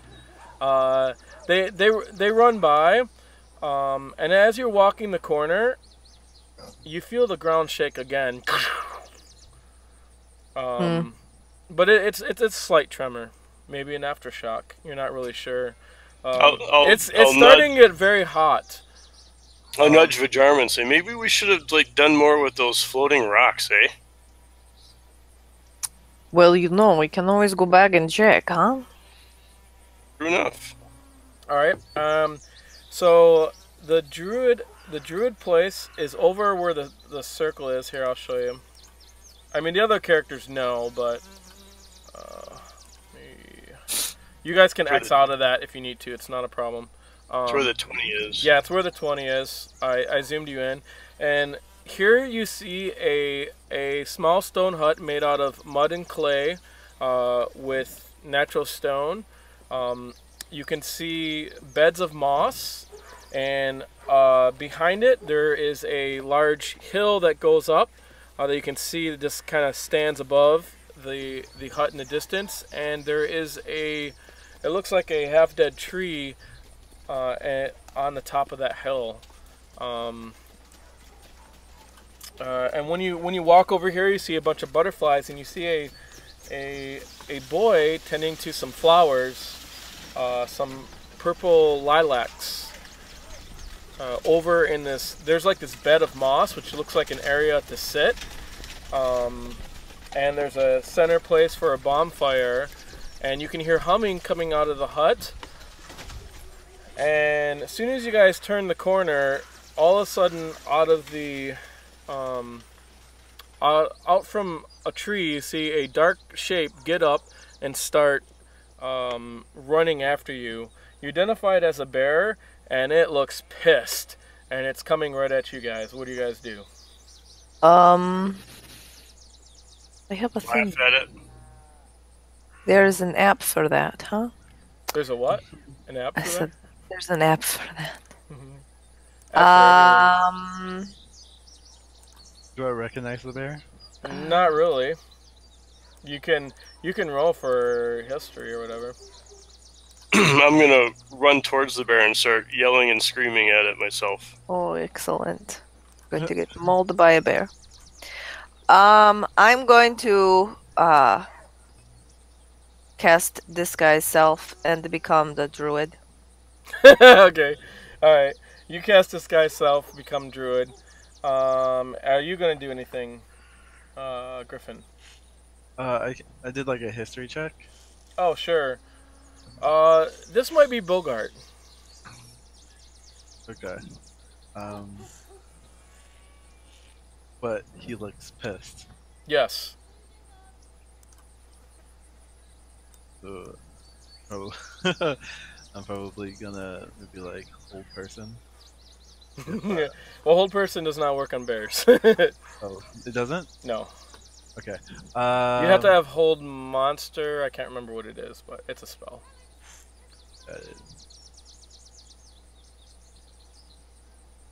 Probably like run away in the opposite direction. Okay, you run away in the opposite It's my direction, and you turn into the wolf. So Vhajjharma now looks like what you remember the wolf, but only older, a little bit more disheveled than what you remember him.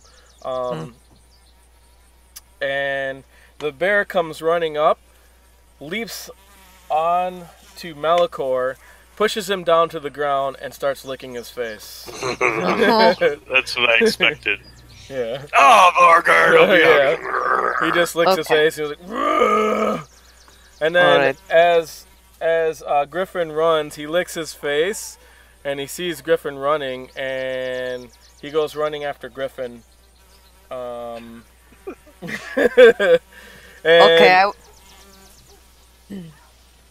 And I'm gonna keep running into like a trip or something. okay. And okay, we'll say you trip. That's fine. Stop running, little man. You trip and fall on your face in a mud puddle, and then Bulgart comes and sniffs you, and you look at him scared to death, and he licks your face, the mud right off of it. Oh. And he pushes you over out of the mud. And then out of the hut you see Gandalf. I mean yeah, I'm just joking. You see Wolf. Oh, actually his name is Thistle. That is his name. Thistle leaves, and his boy is not that name, it's a different name. But and he comes out. Oh, well, hello, Malichor and Vhajjharma and Bulgar, get over here. All right, I can dispel my disguise now. Okay, you dispel it. He knows. I just turned back. Okay. Wolf? That you? Yeah, you look up. You can see Wolf over in the, over some ways. I don't know how far you ran. 100 feet away or something. And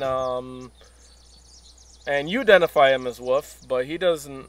Obviously, he doesn't even say anything to you. So you're covered in mud. Bogart, leave that boy alone. Get over here, Bogart. Like mending to like get the mud off of me or something. Does that work like that? What's that? No. Mending's for broken things. Prestidigitation cleans your mud. Thermatology, I don't think does either. Thermatology, right? Yeah, you can look at it real quick. It'll tell you. It probably doesn't. Okay. Anyways, you come walk over. You're dripping on mud. Oh boy, you've got yourself all muddy.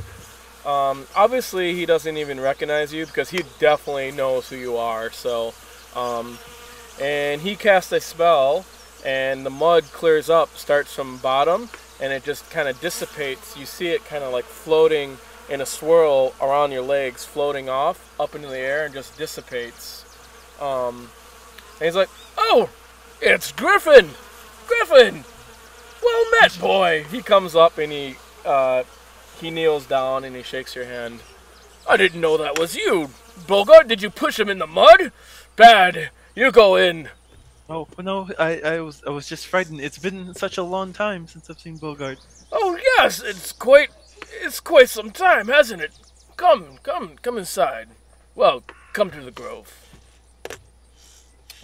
Wolf, you didn't tell us you knew Griffin.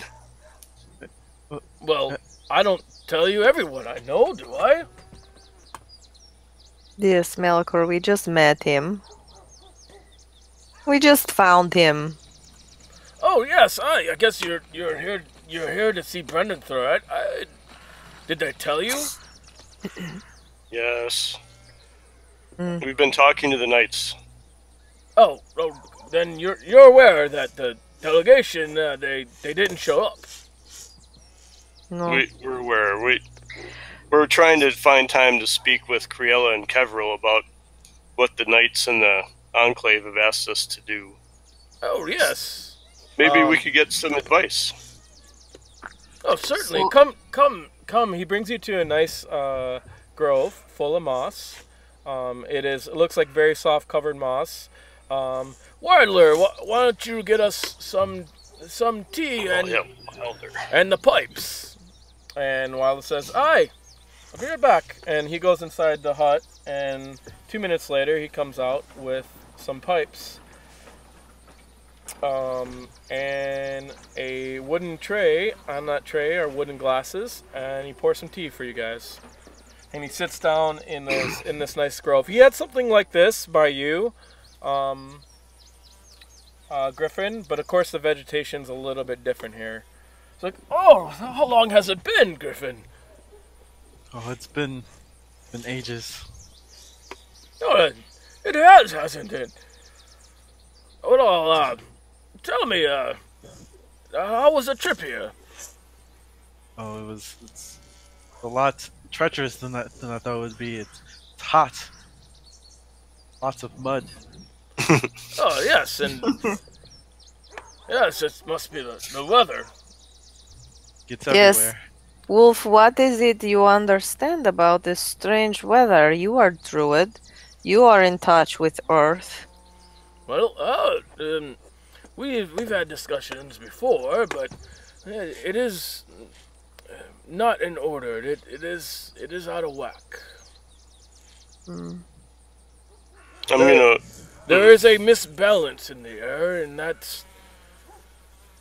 Did we already talk about this ritual thing this other priest or druid person is doing? Did we already talk to Wolf about that? Yes, you did.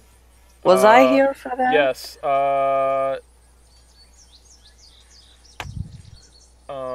I missed that maybe. No, you were here. You guys talked to him. To him. He told you about the druid priest that was in town, sending weird messages and saying to come out to Elzer Dry Flagon. Yeah, Dry Flagon. Yep, that's him. Yep. Has that ritual happened yet, Wolf? I can't remember. Oh no, it's some days from now. I mean, he had a ritual supposedly on Greengrass Day, and it's some days from now. Would you like some pipe weed? Oh, of course. But okay. He goes and gets the pipe weed ready, and he lights it, and he hands it to you. I think we have a few things we'd like you to review before we speak with Criella and Kevril again and be on our way. We'd also like to... Certainly. We'd also like to know if you want us to do any scouting before you go to this other location to watch this ritual. Do you want us to scope it out and make sure it's safe for you? No, I'm going to go myself. Remember, these are druids, and we have our ways. He'll be open arms to myself. Well met. But we'll share. Well, in a few days we'll be on our way. But we have our travel note, so we'd like you to review and see if you could recognize any of these symbols. Oh, okay. Perhaps little man can look as well. Yes. He is much studied, I think. Perhaps he may know in some book he has read. Well, I wouldn't say I'm more red than Wolf here, but I can try. Okay.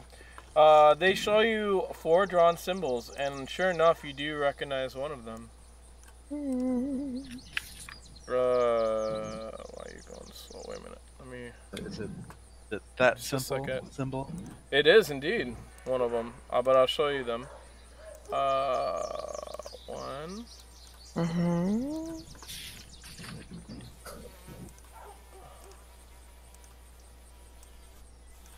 2.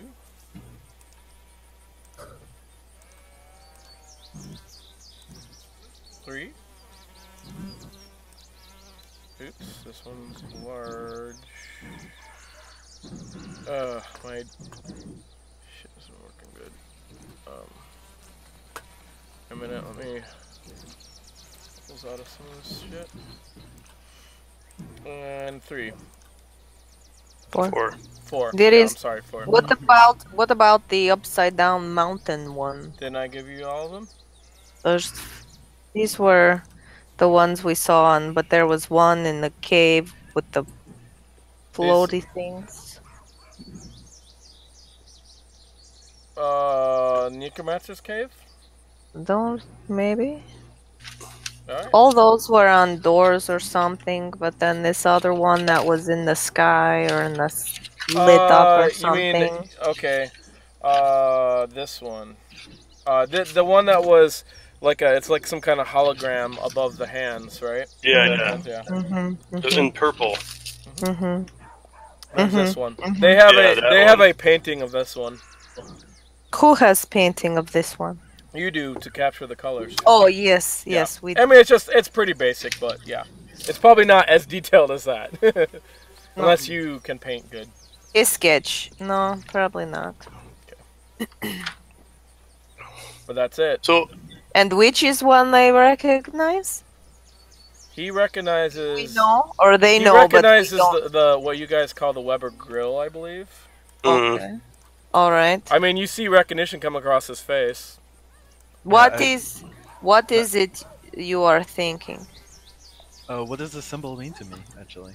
Can't remember. It was, remember the druids that almost killed you with fire?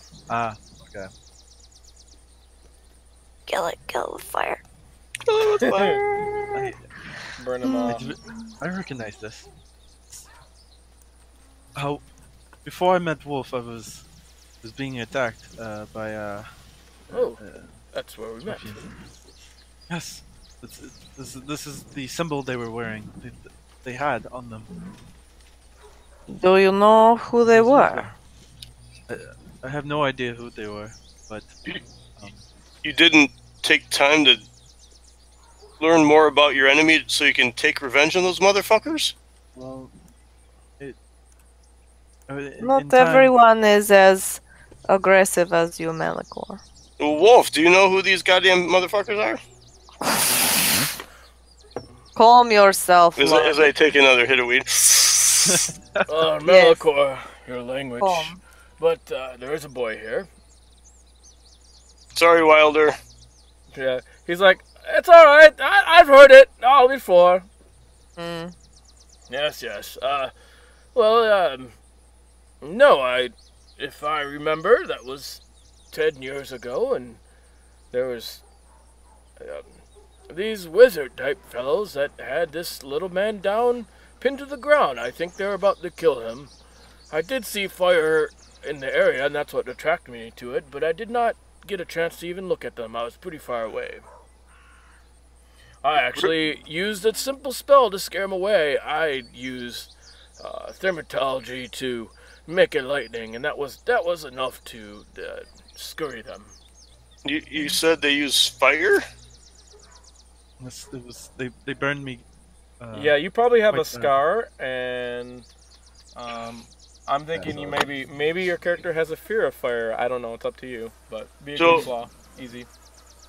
With Vhajjharma, so Not fear, we've run into fire, we've run into air, and water. So what does that mean to you guys?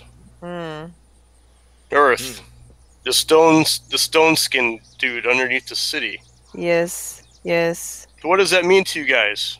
Perhaps if you put them all together, you can Are we dealing with elemental magic? Yes. I've been thinking about this for quite some time. And what about that god person? I believe that we heard the from elements are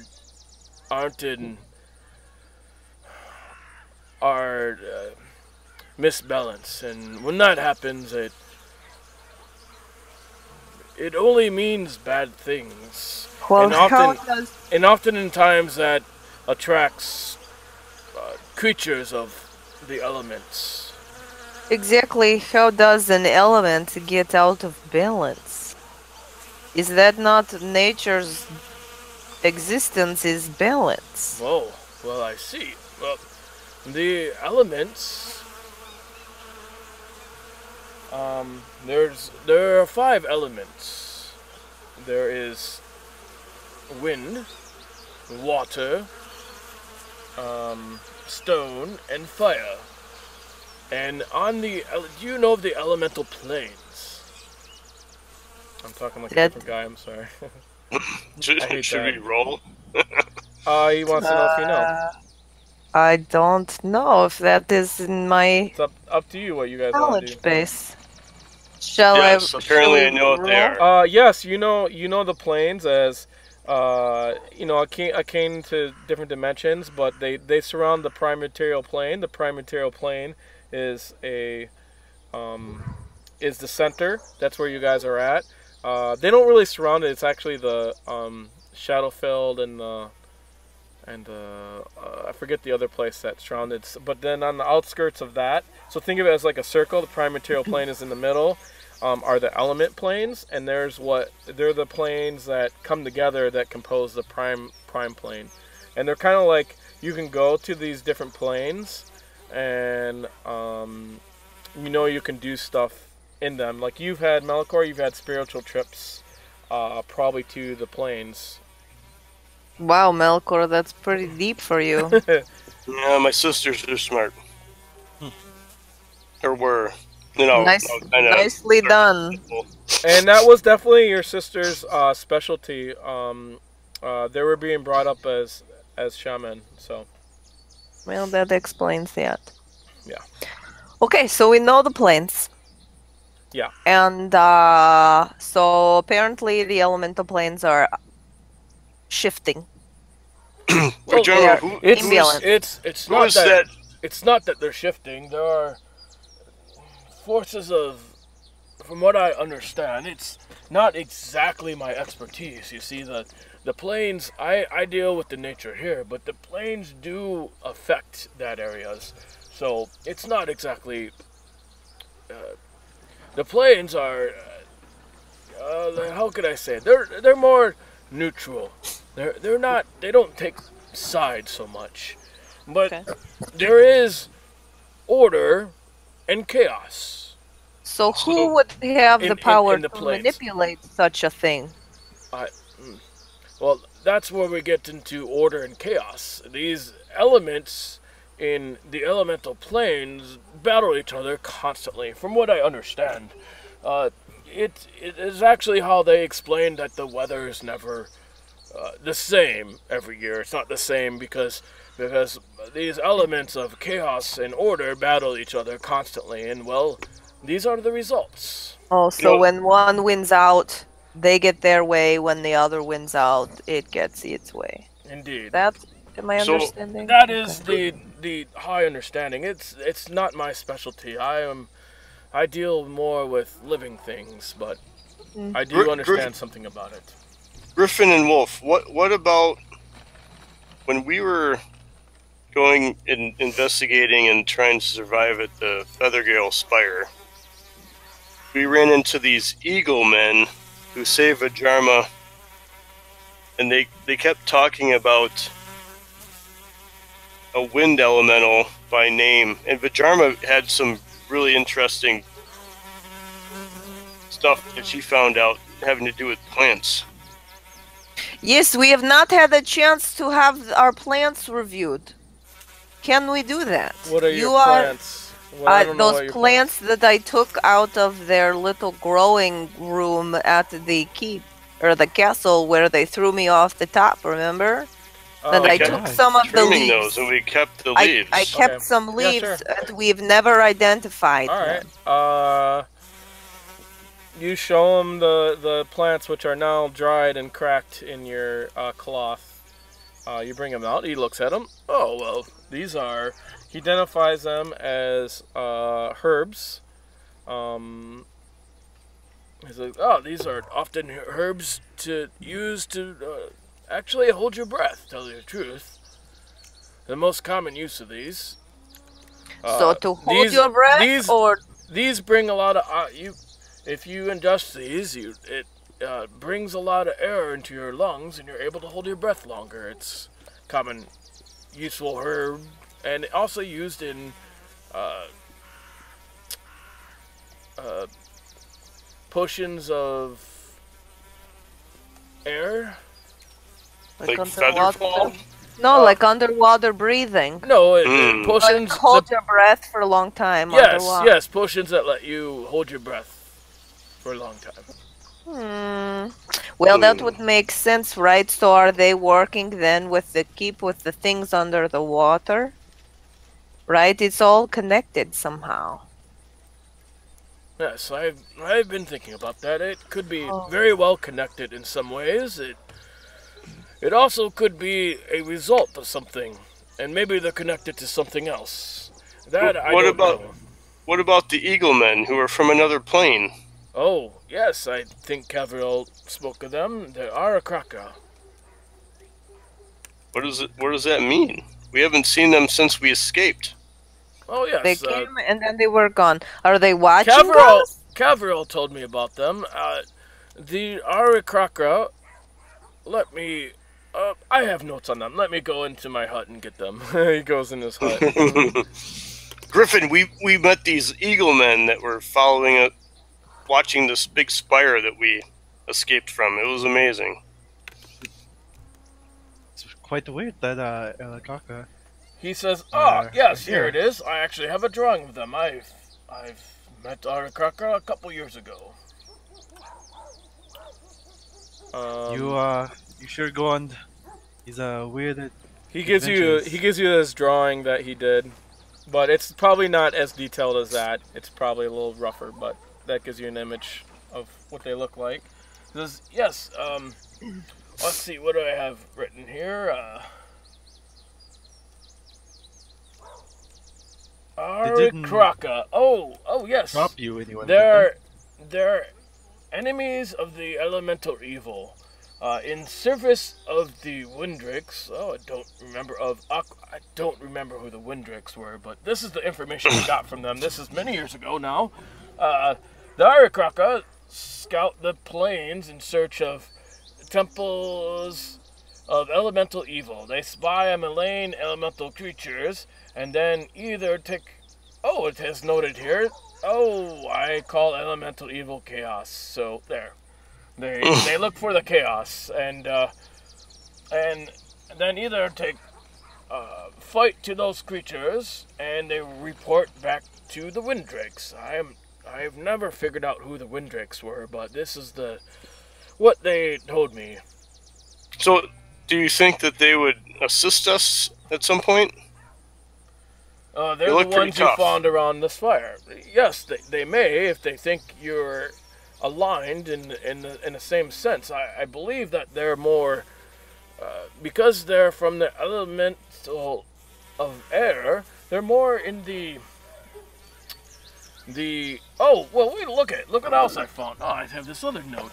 On the prime material plane, Arakrakra create areas atop the highest mountains, especially peaks of near portals to the elemental plane of air. For such nested threats to their home plane, Arakrakra prefer to, I can't read my writing, prefer to live in their lives like the wind unburdened and ever mounting, yet they watch over their region for years, if that's what it takes to guard against incursions of chaos.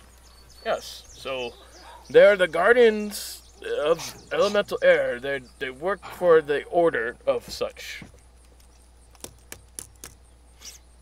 Okay, so they are not necessarily Can you pass the pipe weight over here? And Griffin, would you like to partake? No, you know, I'd never. Griffin, you didn't change. Maybe you get a little older, you'll see how it feels. And he goes and lights the pipe.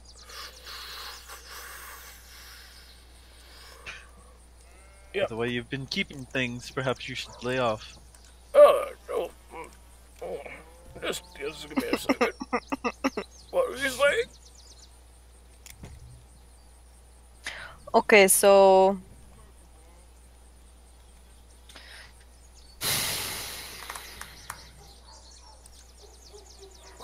You're the cockroach. they have more questions than answers, it seems. I think, Malichor, we need to go back and look at some places we have already been. I suspect things, and if I tell you everything that I suspect, I'm afraid it will give you more questions and answers, and there are some things I'm not sure myself. What about the thing underneath the city? That is... What? Under the city? I don't know. I don't know what that is. As Should he speaks that, you guys feel another rumble. This Did you one's a touch- little bit larger. Did you And touch it rumbles a little bit further, and it keeps shaking. And you guys are like, oh, what the... These damn earthquakes. Wolf, have you And it touched? settles down. Have you touched that purple thing? Have I touched... Oh, you mean the one... No, I have not No. gotten close to that. No, I wouldn't. I think, Malichor, we need to do some more searching. You- I'm afraid we could go and And then you guys Find hear the some village. screams coming from probably the course. long road area. You Mhm. hear some screams over there. All right. Wolf, let's go check these out. Oh, okay. Come on, Griffin. I'm right behind you. I'll sprint out towards the long road. here we go. Alright. You guys run a lot quicker than Wolf runs. As you run up, you can see past the swinging sword. You can see this big puff of what looks like dust is coming up from the road, and it's pretty thick. Like north towards the. Yeah, north of the swinging sword, number 2. Okay. And then as you round the corner, you can see a big puff of dust up. Near the gravel pit or the quarry. Just a sec. Not quite near there. I'll show you where. Let's see. Do I have it?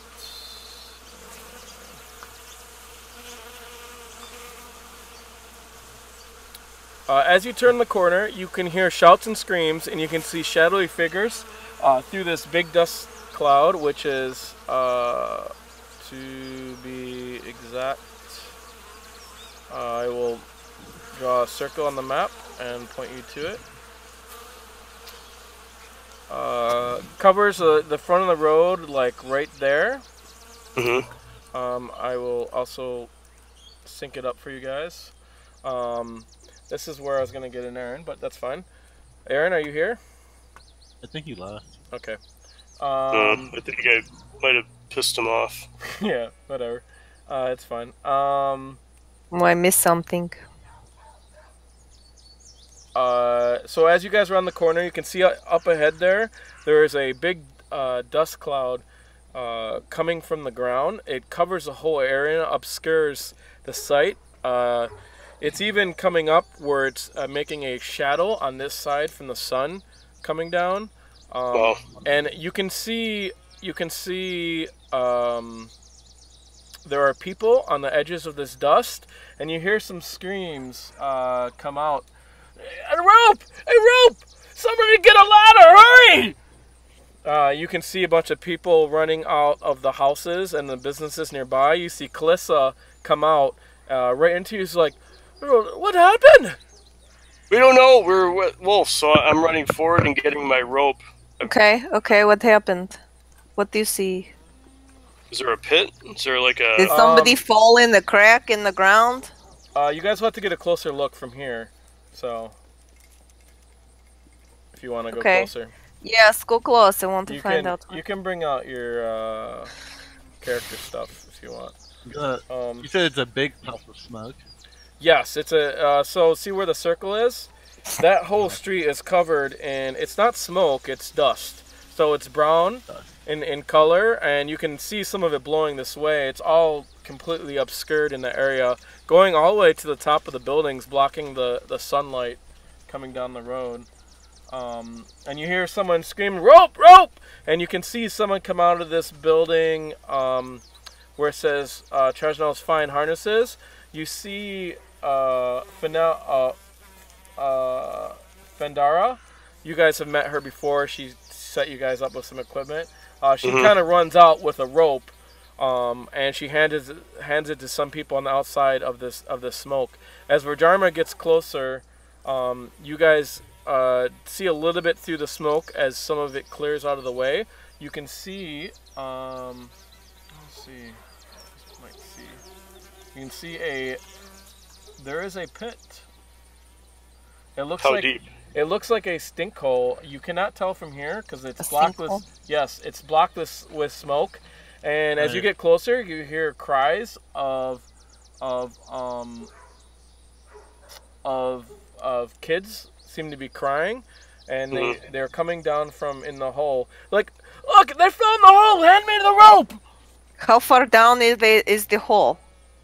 Would you like to get a closer How look? deep? Yes, Yeah, I do. I'm I'm going to use some prestidigitation to puff some wind to clear out. Oh, great use of that. Okay, before you even get there to the hole, you hear another loud scream, and as you clear the rope, you see before you a creature. Son of a bitch. So, okay, before I get to the hole, there is a creature? Yeah, just a sec. So I cannot get to the babies. I'm gonna pee. Yeah. Well, jeez. Obscuring the hole. Yeah, it's before you get there, so they're not.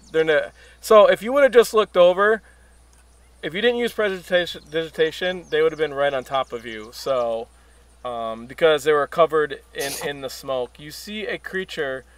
Let me look it up.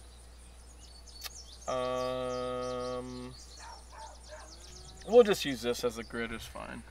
It's probably bigger than it needs to be, but we don't need to go smaller. I'm looking. I gotta look at the size because I don't remember what their size. Oh, you see a large creature peering through the smoke. Maybe I should wait for Marc. So I want to do this again. Okay. I'll just give you guys the image of what you see.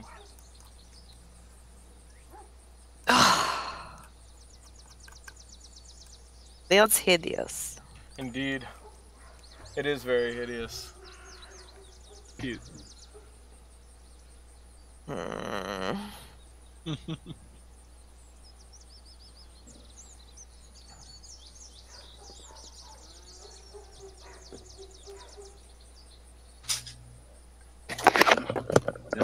Holy crow! Holy crow!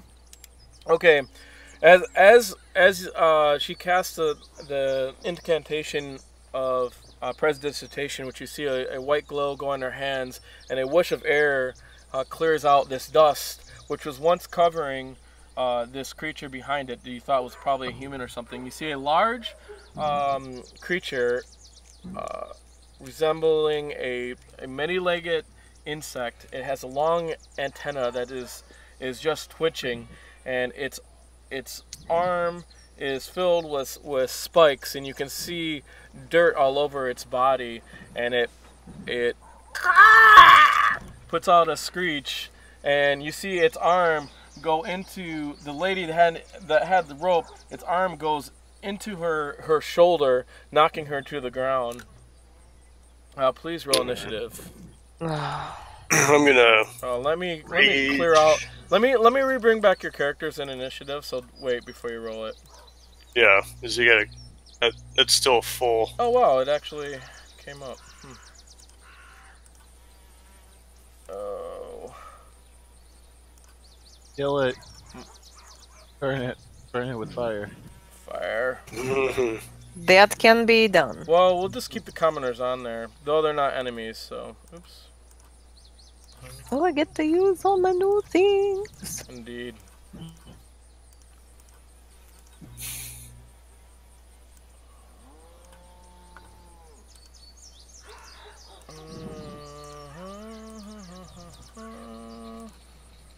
We'll just leave some commoners on there anyways. And then I will... Did the bear come with us? No, the bear stayed back. Well, I wouldn't want the bear to get harmed anyway. Okay, so now you guys can roll initiative.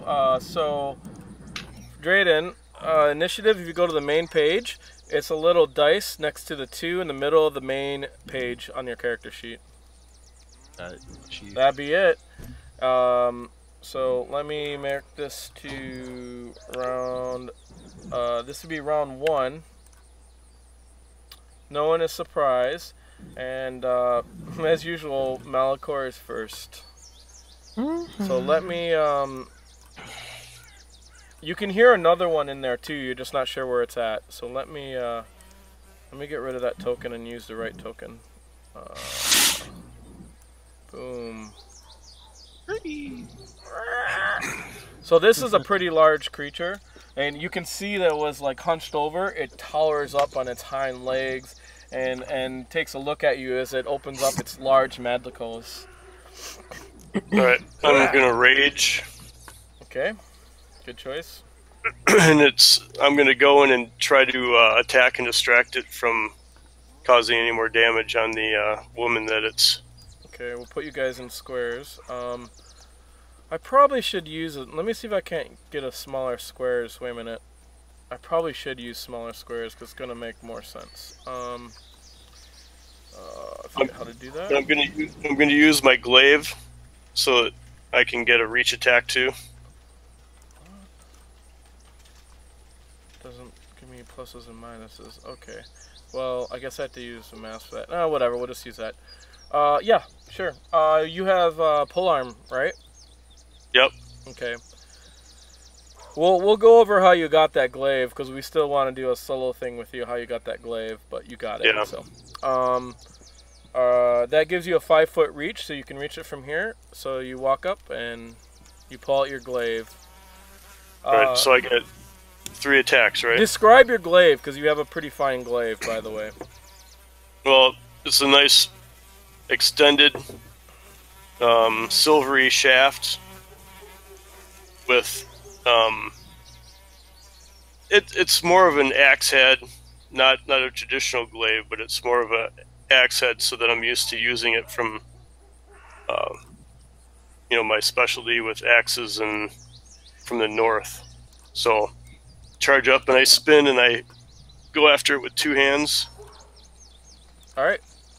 Then I get the 2 regular attacks and then the bludgeoning attack, right? Your 5th level, yes, you get 2 attacks plus the bonus attack bludgeoning. Okay, first attack. Roll 18. on them, please. Oh, sorry. It's okay, if you can. That you don't have to redo it. I'll calculate that. That is a hit. Right. So here's the second. Or do you want me to do damage on this one? I would even did. Yeah, do damage. Okay. I had to think about that. 15. Whoa! Holy Christ! So wait, what's your bonus for that? 4? Yes. Yeah, that's what it sounds like too. It's like ah! It runs from you. Here's the second. Wait, what are your bonuses to damage? You get +4 and plus. Well, I guess it's +4. I thought it was only +2 for the rage. So maybe it's only 13. I don't know why is that? 4. Let me see. Let me look at your character just a sec. But it's my regular attack is +4, but I think I should only get a +2. Okay. Plus it's proficiency that they're adding I in. think you got the wrong rage on there. Okay, I'm gonna have to calculate that. That'll be fun. That's the one that I just had for my effect. Why is the glaive at +7? Oh. That's to hit. Very confused why you have different damages pluses on there. Okay. I got a -2 from each of those, because you don't have +4. That's like your max. Yeah, it should only be +6. Wait a minute. Let me change it in your code. I have to change it. Change it now before it gets too stupid. So in the code you can actually just change it, and I'm doing it right now so that we don't have this problem. Just check on your character sheet and make sure it didn't go up, your rage damage. I don't think it goes up to like 12th level or something. No, it's only +2, but I don't know why it's +4. As I didn't touch it. Well, because it's written as +4, so it might have been where we got the effect from. But I just put it back on you with the right +2. Alright. So my second attack was an 11. Okay. To hit? Yeah. Okay, that is a miss. As you go to hit, you notice your first hit you got underneath its plating of its insect armor, and it went right through, and you seen this green thick liquid come out. And as you come into your second one, you go and hit its shoulder, but it does not pierce the armor, which is very hard. Right, here's the final one. Your bonus. So this is your bonus attack. That is a hit. This is with the back end. So you flip your glaive over, and on the back of the glaive you hit them. No, it's a die 4 plus. Yeah. 6. Yeah. So. Oh, it didn't do it. So it's 6. Okay, I gotta add up these totals. Whatever the. So 19 total. 6, 19. Thank you. Yeah, he's a tank now. I mean, he's a barbarian, so that's what he does. This is why we love And do you move? Well, you can move. He's not getting an attack opportunity because you're 5 feet away. After my attack, did the woman or whoever he had jabbed in his shoulder, was she able to get away? She's on the ground at the edge of the pit. The pit is exactly the circle, we'll just say. Alright. I'm just gonna move to where the opposite direction that she is, so he follows me.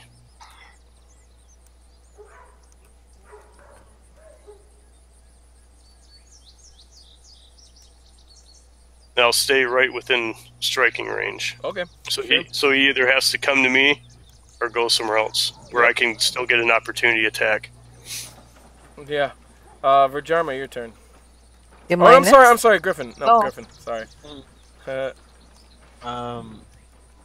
Probably just gonna like Eldritch Blast. Like put my hand over my face. Like point my finger. Okay. Nice. Alright. Alright, that is a hit. Go, little man. Where do you want to hit him? Like right. I guess like where's that picture? Think of him as a praying mantis.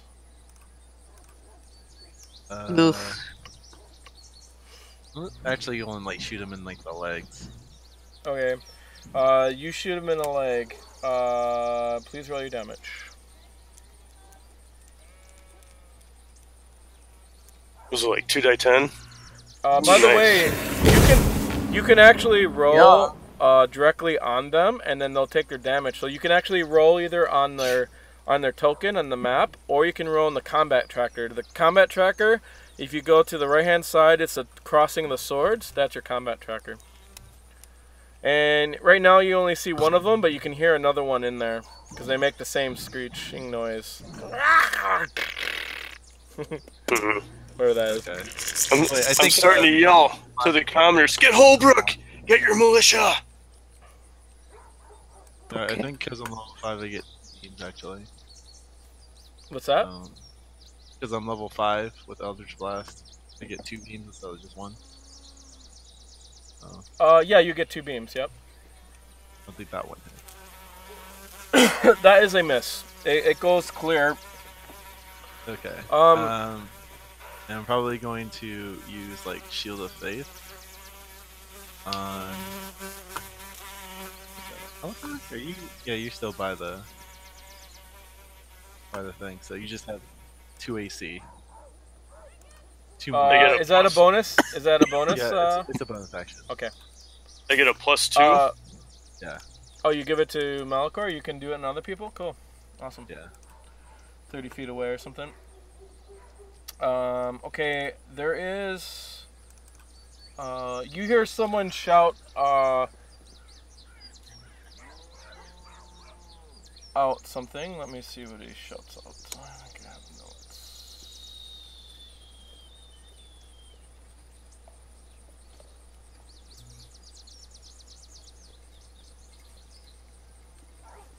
You see someone come out of the cloud.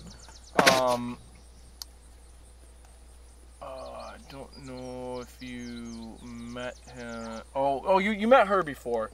She was the one that's she's the short, rather chubby lady named Mileko, and she's the one that is the owner of the gravel pit. And she kind of comes running out. And she says,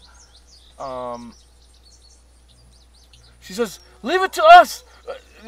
We'll tend to this matter. The children won't be harmed down there, being there for a little while. But no one must go down there." And she just kind of comes out. Right. What? Yeah, I don't think so, crazy lady. Okay. And then she sees the creature. She's like, "Ah!" And she runs the other way. Mm-hmm.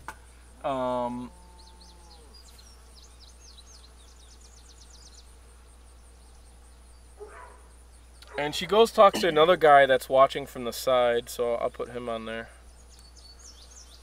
Somebody better kill that motherfucker too. Is he somebody that we recognize from town? Nope, I don't think you do. You recognize her, but you didn't recognize this guy here. So, anyways, they're chattering. They're kind of yelling at each other. You'll have to roll perception if you want to pick up what they're saying or anything like that. But Vhajjharma, it's your turn. I'll leave that up to Griffin and Vhajjharma. I'm just gonna kick ass. Right. Yeah, you'll have to use your concentration to. So it'll take an action if you want to use perception. No, it won't. It won't actually.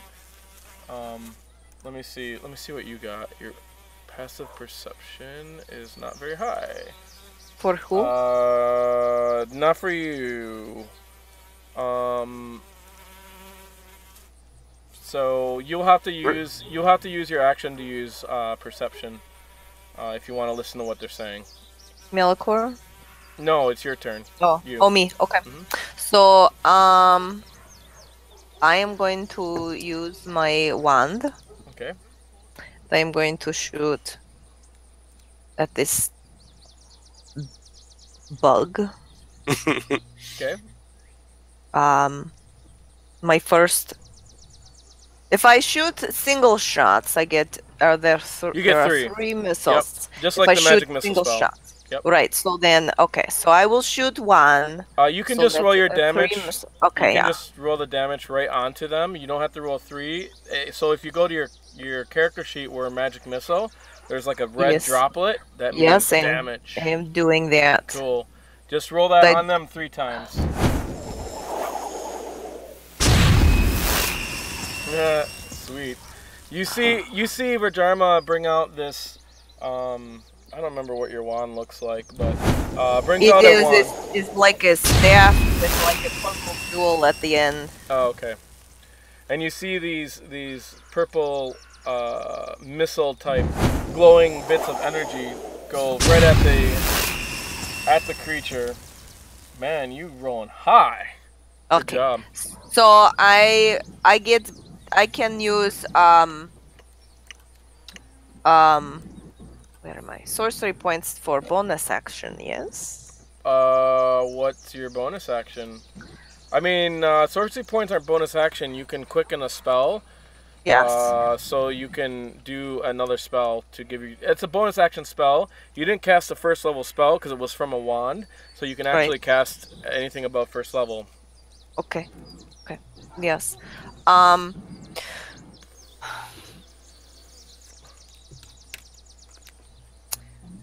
So I am thinking... Oh, fuck. Maybe Do it. So, you might as well just do it, right? I know. Yeah. So then I'm going to cast... Let me see. I'm still learning these things. So give me 1 second. I have idea, but... I'm going to cast Misty Step. And I'm going to move over to this side of building here, where I am near these people and can hear them, but next to the building here on different side of beast. Oh, okay. Great. You can give yourself inspiration for that. That's a great idea. I have inspiration. Give it to Griffin. Yes, Griffin, you go take inspiration. Yeah, you can mark inspiration, I think, on your main page. It's in the top right-hand corner. It says Then you have a star in your icon. That means you have inspiration. Good job. All right. Yeah. Thank you. You hear them, and now I need to look that up.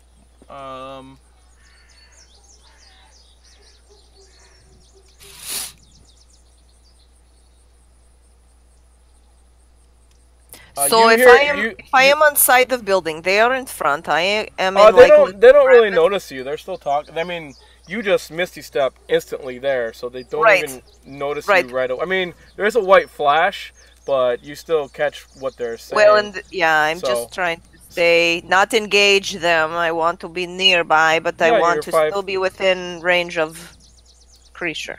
Well, I mean, you're not in range, hitting range. If you have long range, obviously you can hit the creature. You're only like... I do. I have lots of things. Yeah, I know. Lots of things. I have lots of things. So, as you you flash there, they kind of look at the flash and they look at each other and they don't even notice you pop there right away.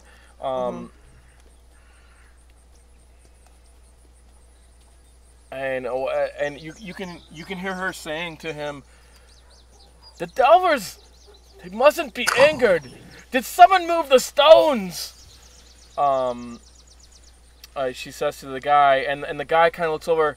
"This isn't to be discussed in front of strangers," as he sees you there. So that's basically what you get. Okay, so I'm going to message. Oh, I have to wait. Son of a. Yeah, and true. It is. You actually have movement, so you can move, because Misty Step moves you 30 feet, and then you have movement left. Oh, that's sweet. I don't know where else I would go. I'm kind of hanging out. I don't really know where else I would go. This is where I want to be. Okay. You're end of the turn then. Okay. Anhag's next.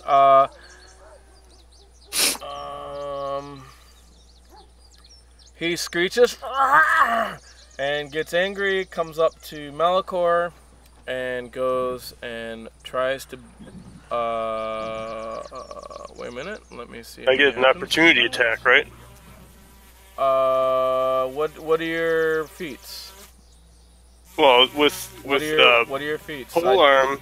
I don't pole arm and no. He only if he goes out of your 5-foot range, you get opportunity to. A pole arm gives you 5-foot reach. No, when it says when they enter my reach. He should stop movement, I think. Oh. They try to get within your range, I think. But yeah, he's already within your range. Your range is 5 feet.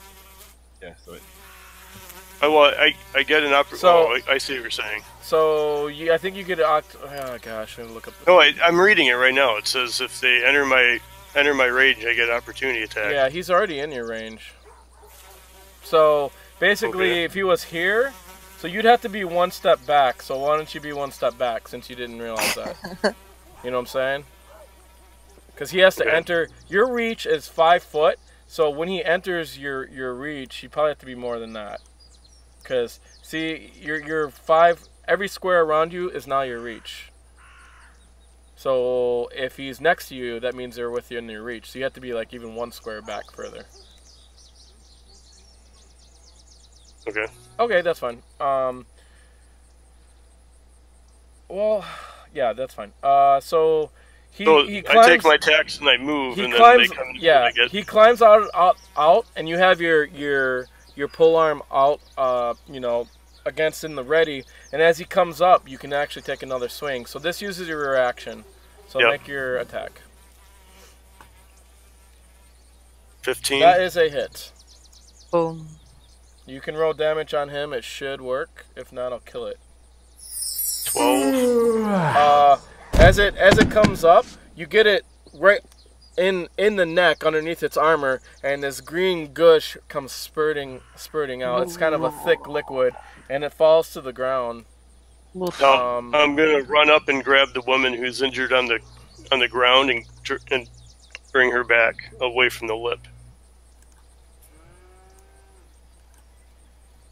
I'll bring her back to Griffin. Okay. You can pretty much just pick her up because you're strong enough. So wait a minute. As you go do that, you run into the range of someone. Okay. Not that one. Sorry. This one. Oh, not that one. Yeah, indeed. You run into range of this one. So you're there. I'll remove him, the dead one.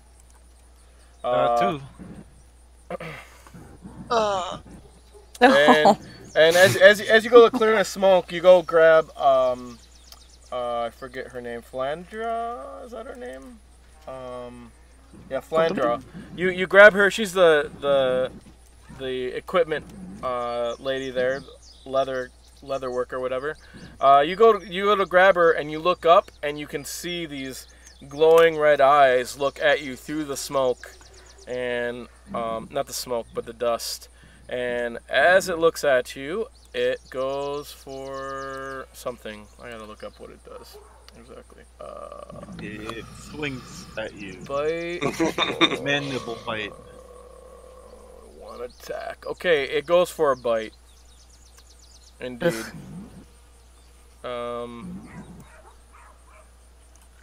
Gracie, come on. That is a hit, unless you can do something like shield, but I don't think you can. So as it bites you, you feel it squeeze onto your shoulder. You take 15 points of damage. So I take 7. He's raging. Raging. No, you take let's see, 9 plus 3, 12, 6 plus 3. You take 9, because some of that is acid. Unless you're immune to. Are you immune to acid? No. No, it gave me 9. Yeah, okay. It should just do it automatically, so good. You take 9 points of damage because as these manacles bite into you, you can feel it just inject something into you, and it just burns the inside of your shoulder. You are also grappled as it picks you up by the manacles and goes to swing you around. Do I get to battle the grapple? This is an automatic grapple, I believe. If the target is larger or smaller creature, it is grappled until. So basically, as soon as it hits you, it automatically grapples. You can do that at the next of your turn. Okay. But you have to use basically an action to get rid of its grapple. So. Okay.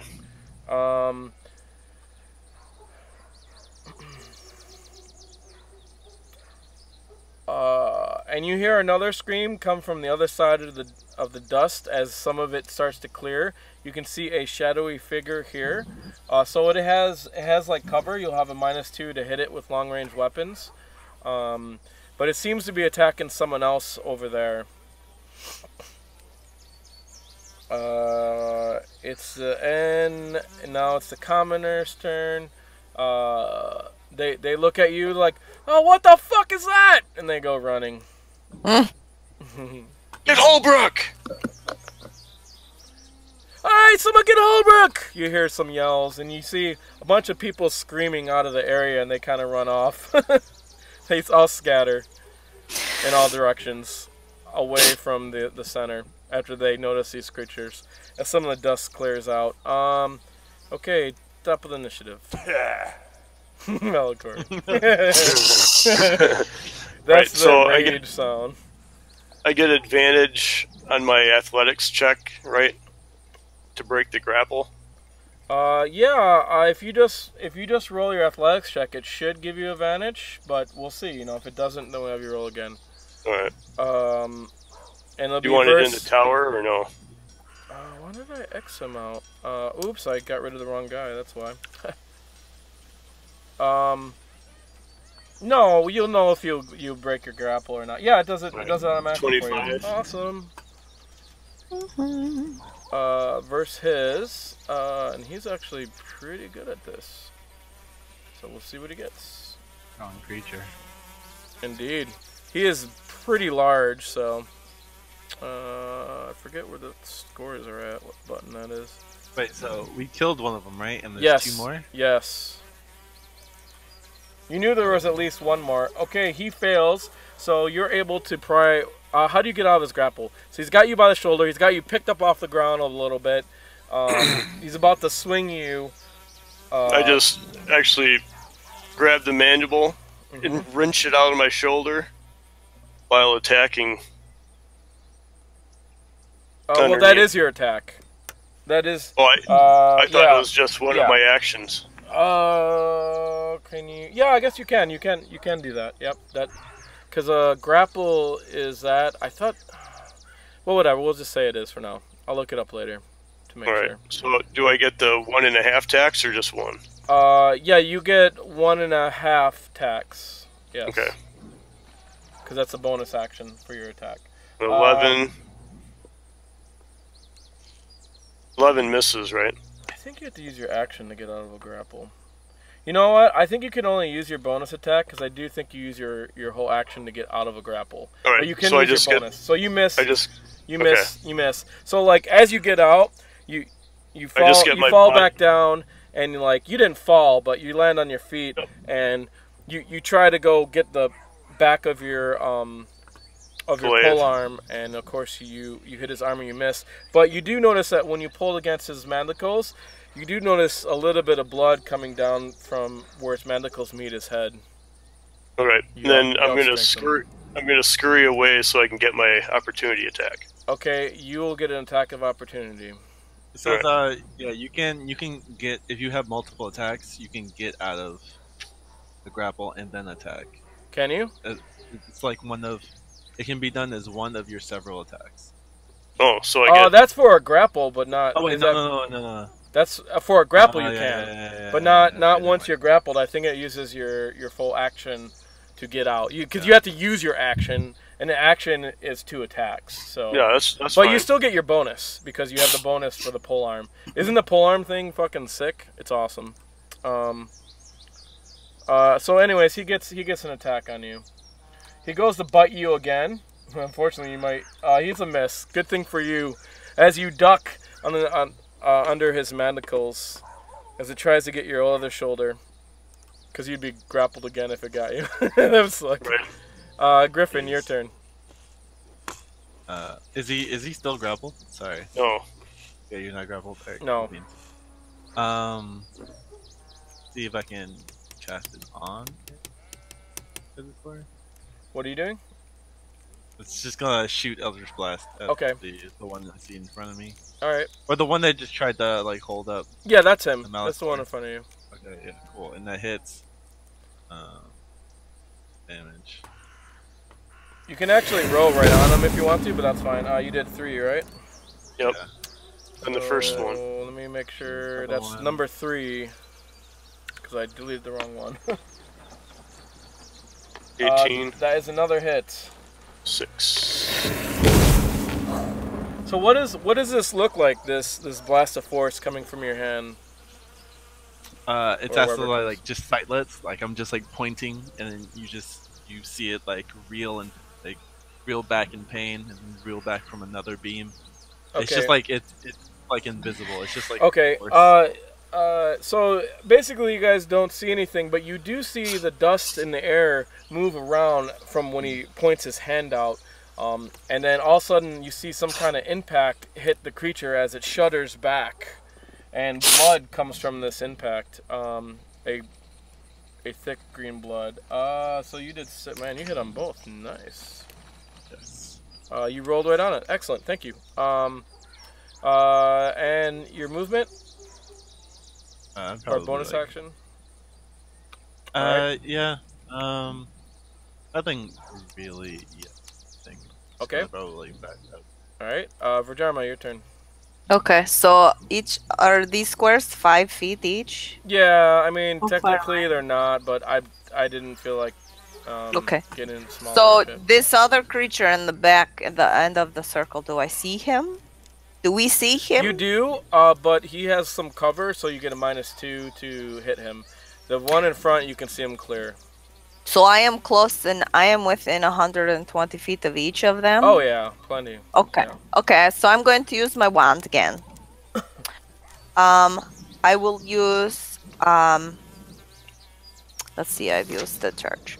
I will use 3 charges. So the first one is 3 again, right? Because it is 1, and then the Yeah. other 2 are just 1. Okay. Yeah. So I will use the first one with the 3 charges on the first guy, and then I will shoot 2 of them at this guy in the back. Okay. Roll 3 on the first one and 2 on the other guy. Boom. Oh, where is my thing? I cannot. Oh, my stupid. Hold on. I mean, you're welcome to make. You can drag that drop button Yes, down I to just your. don't have a large enough screen for all of the things. Move them to the guy. Wow. You see other purple missiles come from his wand. What's nice about those is they're automatic hits, and when you have a wand, it's like fucking awesome. Yes. You only seen. There must be something wrong with Fantasy Grounds because you only roll 3s on a 1die4. Oh no, there you go. Okay. There's nothing wrong. I am just doing a You're good just job. awesome. Okay, and then 2 on this douchebag. All right, fuck. I have to go to the bathroom again. Be right back. Alright. Okay, Nice so job. Good damage. alright. It's starting to add up. You're not hurt. You just kind of like grabbed you, right? No, I'm fine. Okay, so I will wait. You notice that what would typically be a pretty bad wound doesn't really impact me as much.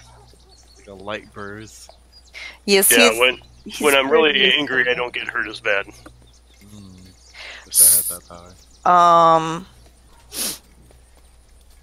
Alright, these guys. You have a magic missile wand. Yes, I do. I get 7 charges out of it. And then I have to roll to make sure it doesn't turn to dust.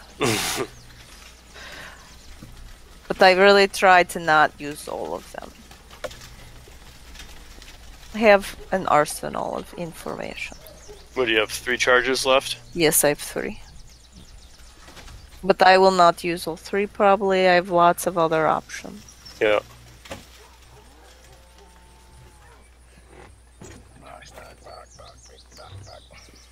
Hello. Hello. Oh, look it. You damaged them. Good job. Yes, I did. So I'd like to. I can use bonus action. Use my. Did I? Because I did not use spell. If you have a bonus action, wait a minute. I thought that.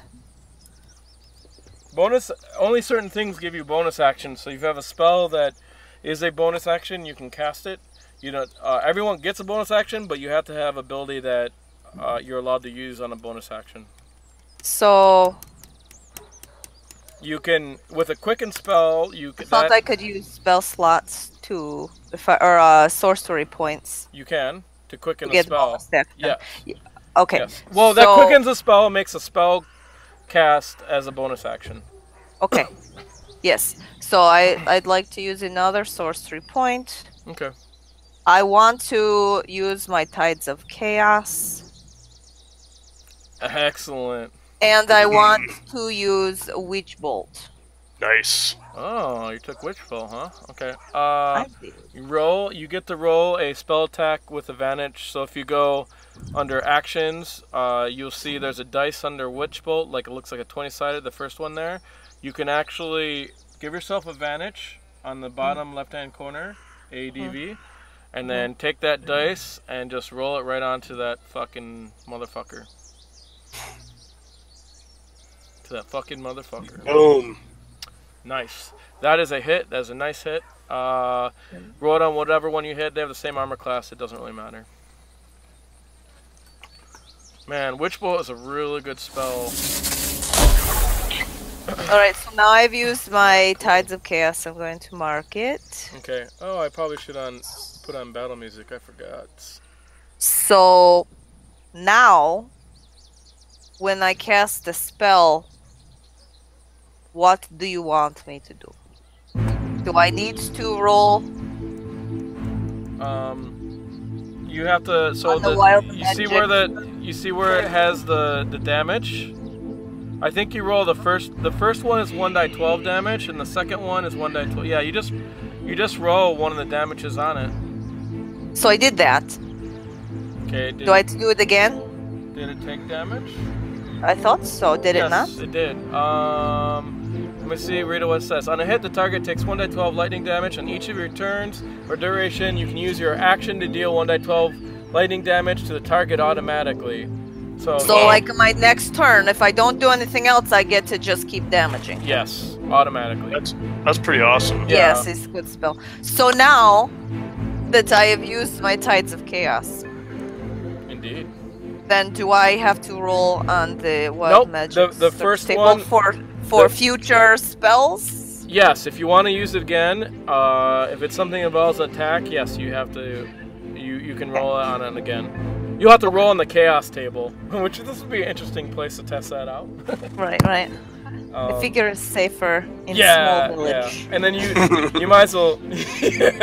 Actually, technically, absolutely not safer in small village, but it'll be more fun anyways. So less opportunity for me to die. Maybe. Maybe. Okay. And you can move, I believe, if you want. I will come over. There might be a range that Witch Bolt, so there is like this. You can see this lightning coming from you that's attached to the guy that's still like kind of shocking him. Yeah, it's 30 feet is my range for Witch Bolt. So maybe I'll kind of move back into the corner here. I don't feel like I want to move far away. I'm good. Just want to maybe get a little bit more cover from people coming from all directions. If he shoots something at you, you'll get cover. Okay. And good thing you did, because he is going to shoot something at you. Oh! Because you just Witch Bolted him and he did not like it, and he can see the beam coming directly from you. So he'll get a -2 to his hit. Okay. So that was a good call, by the way. I have shield. I do have shield. I do have shield. I'm sorry, it's actually a dex save, so it's not a hit.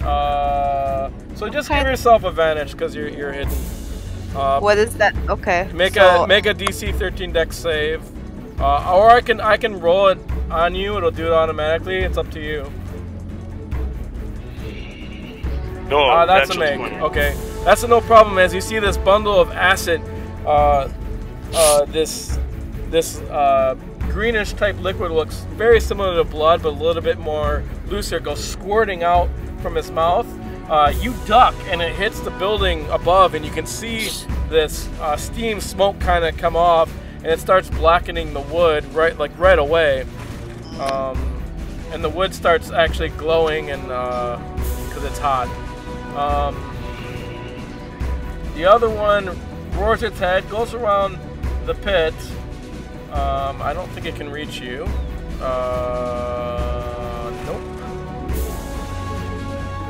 Does it get within my reach? It does not. Let me see what intelligence is. Okay.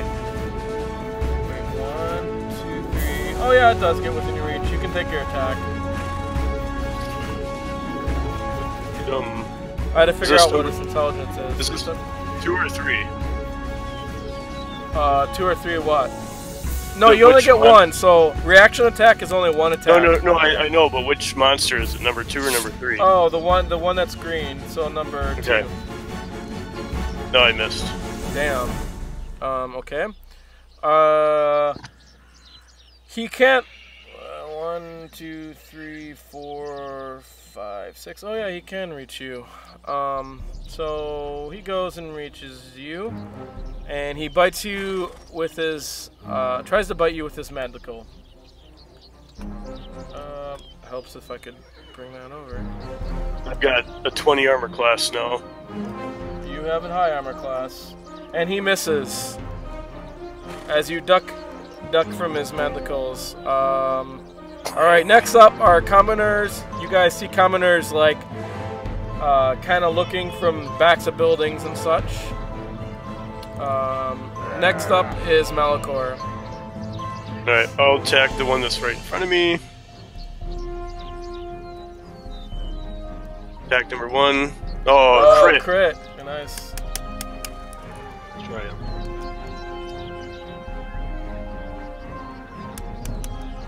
Well, and then do I get to add a +6? Is that what it is? It already did it.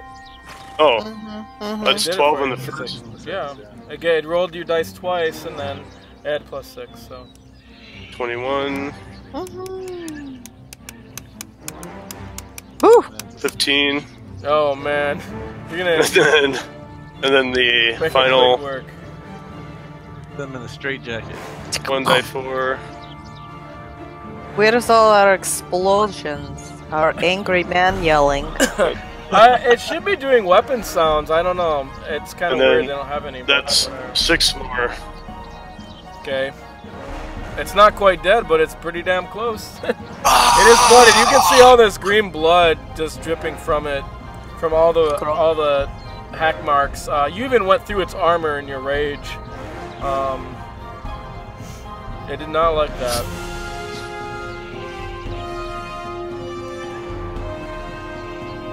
Okay, Griffin, you're up next. Unless you're gonna move. Corey. I'll stay right where I am. Okay. I'm gonna try to make that bug dead now. Alright. That is a Nice. hit. 7 points of damage. As you see it just kind of bleeding there, this invisible force kind of makes a pathway through all the dust in the air, and it kind of swirls around as it reaches its target. You hit its neck, and you lop off its head as its heads go flying back into the pit. And you hear one of the kids, "Ah!" They're down in the pit. So like this, I'm gonna shoot the second. They don't beam. sound like they're in pain, they just sound like they're scared. They're like, "Ah!" Oh, that's right. It's a second beam. Yeah. You can shoot the second beam. With You can. That's Yes. 11. That's now. a miss. So, It goes high, leaving a path in the dust. hey, is that girl who got hit by the by one of the ankegs like she like hurt at all? She's down on the ground there. Yes. Okay, I'm probably gonna like Oh, give her a healing word. Let me put her out there so you know. But, yeah. Okay, great. I'd give you inspiration, but you know. I have. I should actually. Can I use the inspiration or the Eldritch Blast? Oh yeah, sure. The If you second want. beam? Yeah, go ahead. Boom. Just roll again. Not hit. That should be a hit. Indeed. 1 damage. Okay. Hey, that's better than nothing. And I still have inspiration. Yes, and then get All inspiration. right. So back. move your character if you want to move. Unless you got some bonus action, it's Vhajjharma's turn. Okay. I am still shooting witch bolt at this fool. Yes, you still have Witch Bolt on. I keep doing that. Healing word. Right? Nice. I can keep doing I love the sound. Yeah, just roll 1d12 damage on him from Witch Mode. Let me make No, sure. nice. Okay. 12. Yeah, as long as you stay within range, it's okay. Whoa, that is fucking close to death. It's crazy. Unfortunately, these guys are very dumb, so they fight to the end. And and this one sees the bolt that's connected to you, kind of climbs out of the hole, scampers very quickly towards you, and goes to attack you with its big mandibles. Okay. I had to do that again. For some reason, it gave it disadvantage, and it shouldn't. And I don't know what the other number is. Can you guys see the other number? Oh, dropped 11. So let me see.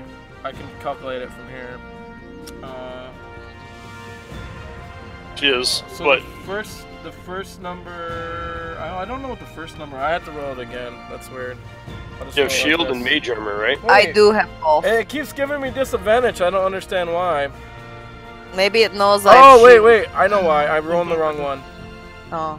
So let me roll this, because it's the one that's on the ground. That's why. So they give them unconscious. So I guess if you're unconscious, you have disadvantage. I don't know. I have no idea, but that's why. Wait a minute. Still didn't do it.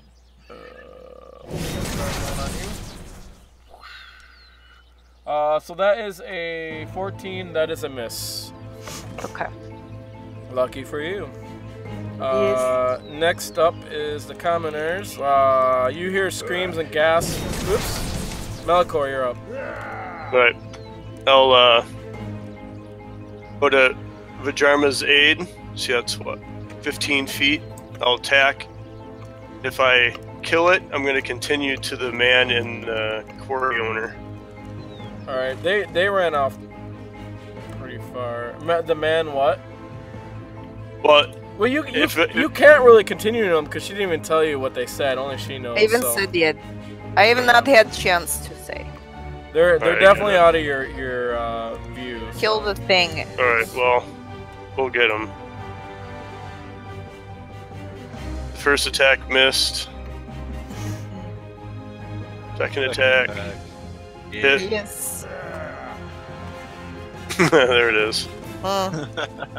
I just had I was clicking on someone else, so it. Yeah. Anyways. Ugh. 7.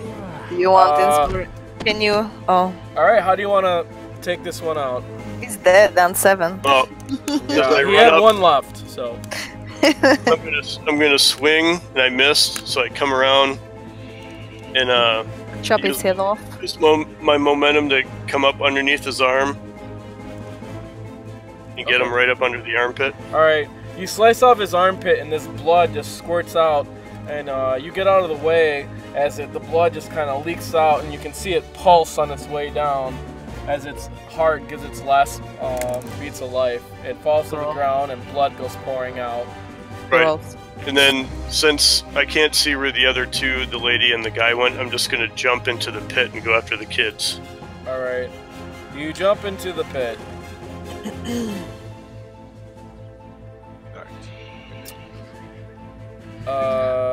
Good thing you're raging. But you do take. Whoa! He just got What? big. Jeez.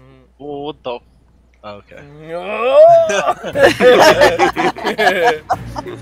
it's just, Hi guys.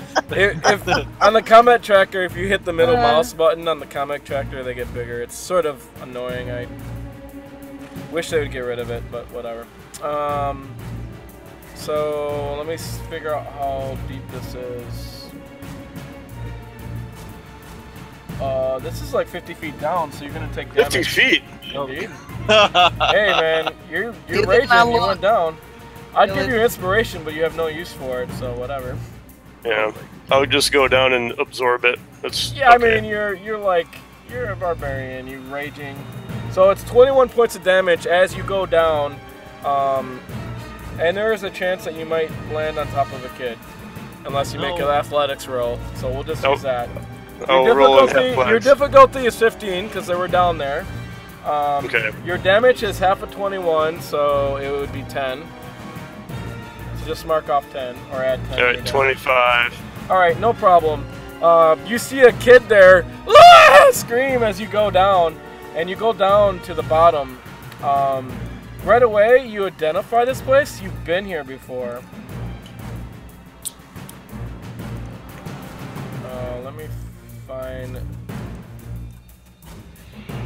the map. Where is the map? I don't know where the fucking map is. Is it where we fought the stone mage or whatever? No. Oh. It's the entry chamber where you guys first came in.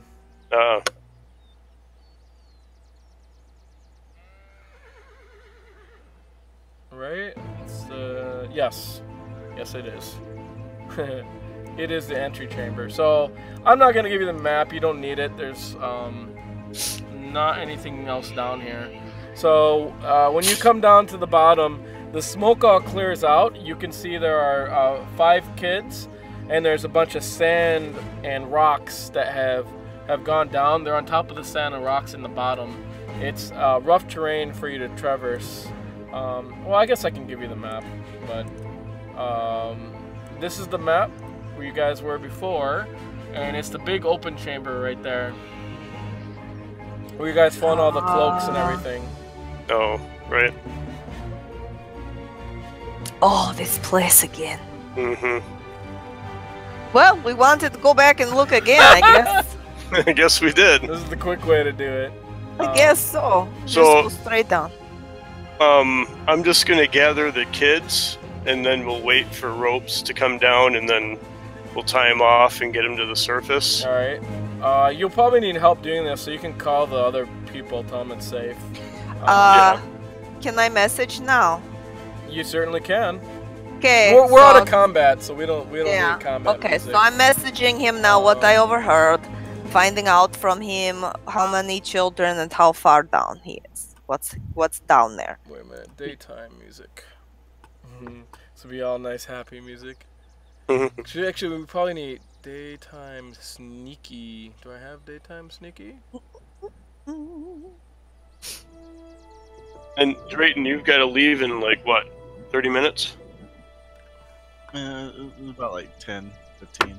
All right. Alright, This I mean, would be we're a almost good- done. good It's not gonna spot take to- long. To the guy. Yeah.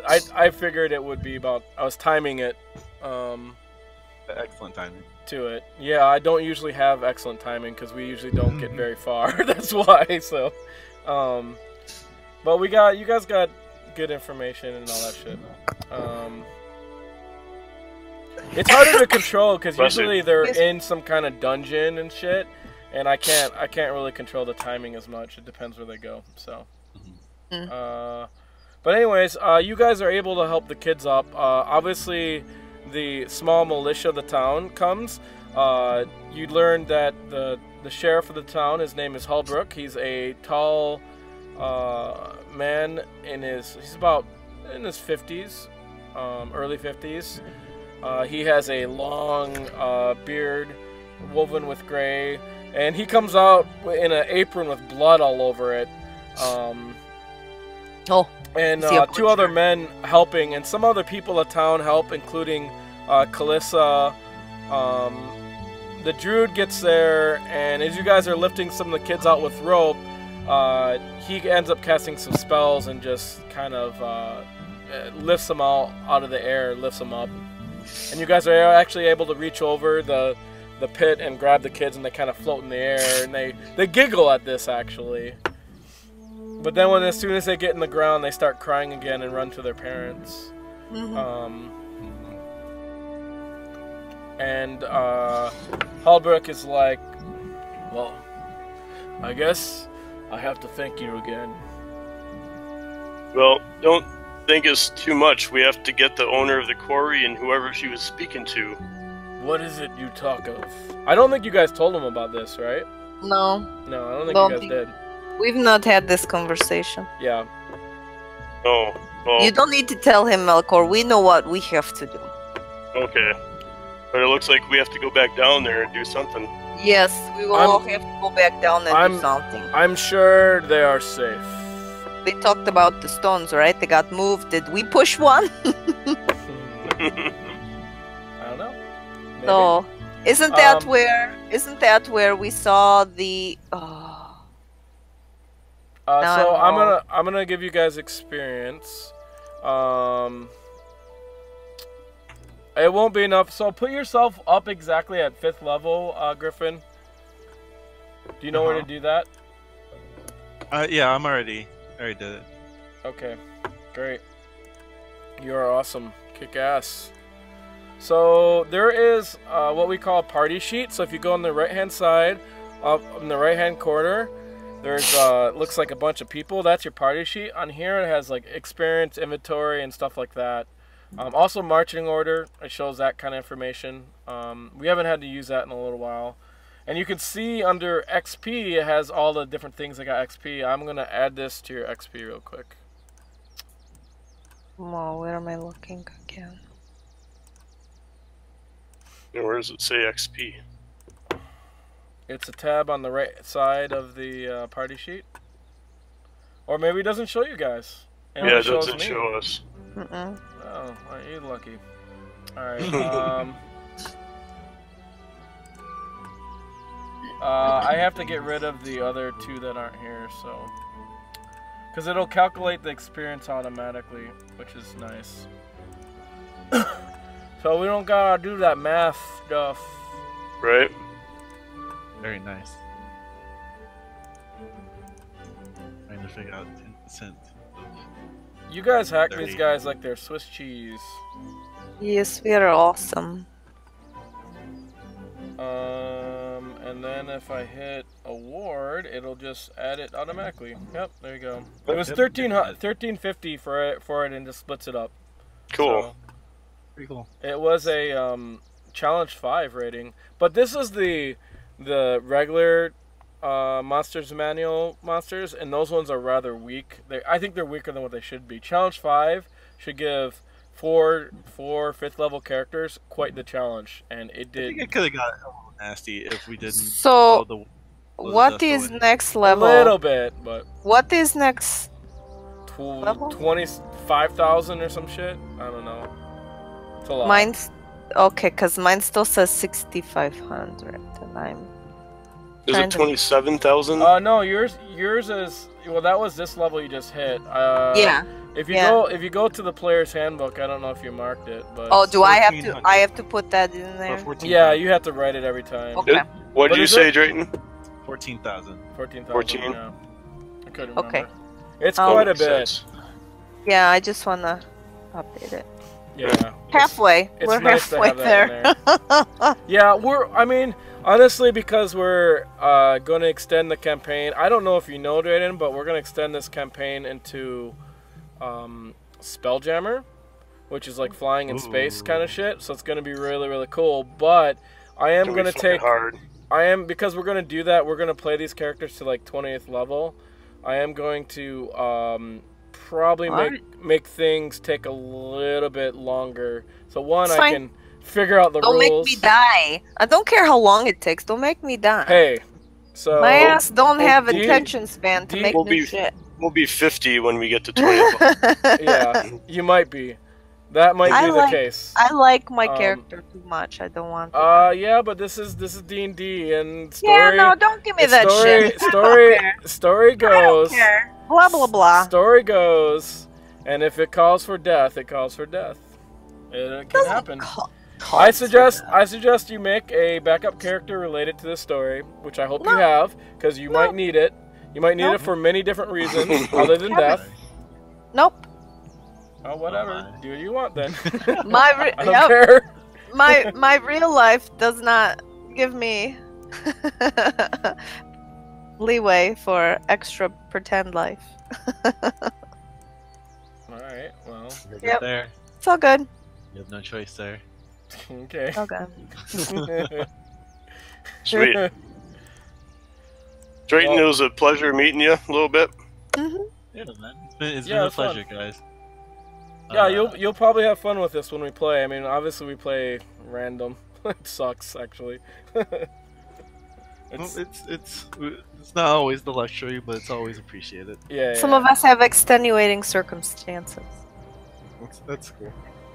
Well, cool. So- Cool beans. Whenever I see you guys next. Yeah, we put it. So watch the channel, and then the chat. That's when we'll put up. Hey, are we playing this weekend? And then we say yay or nay, kind of thing. Yeah. So, pretty much, if we need 3 people, we'll play. But it depends where we're at. It might be more sometimes, and it might be certain people we need for certain things. So yeah. I'll try to get my shit together. Yeah, no worries. No worries. I mean, and if you're not there, like, I'm not gonna, like, hold it against you that you're not there, so... Well, good, because nobody has any choice in the matter. I know. It just like, Least of all me. if we have 5 different people at different time zones with different schedules and we're not doing a regular date, we will never play if we wait for everyone. So that's why it's about a 3-person rule. Yeah, this should be fine. 3 people should be. You guys won't have that much of a problem with it. At 3 people. Cool beans. Yeah. All right. I will see you guys later. All right. Yep. See ya. Have a great trip. See you David. guys. Bye. Nice to see you, Tiff. Yep, you too. See you guys. See you, In the Shawn. flesh. Bye. Yeah, right. The flesh.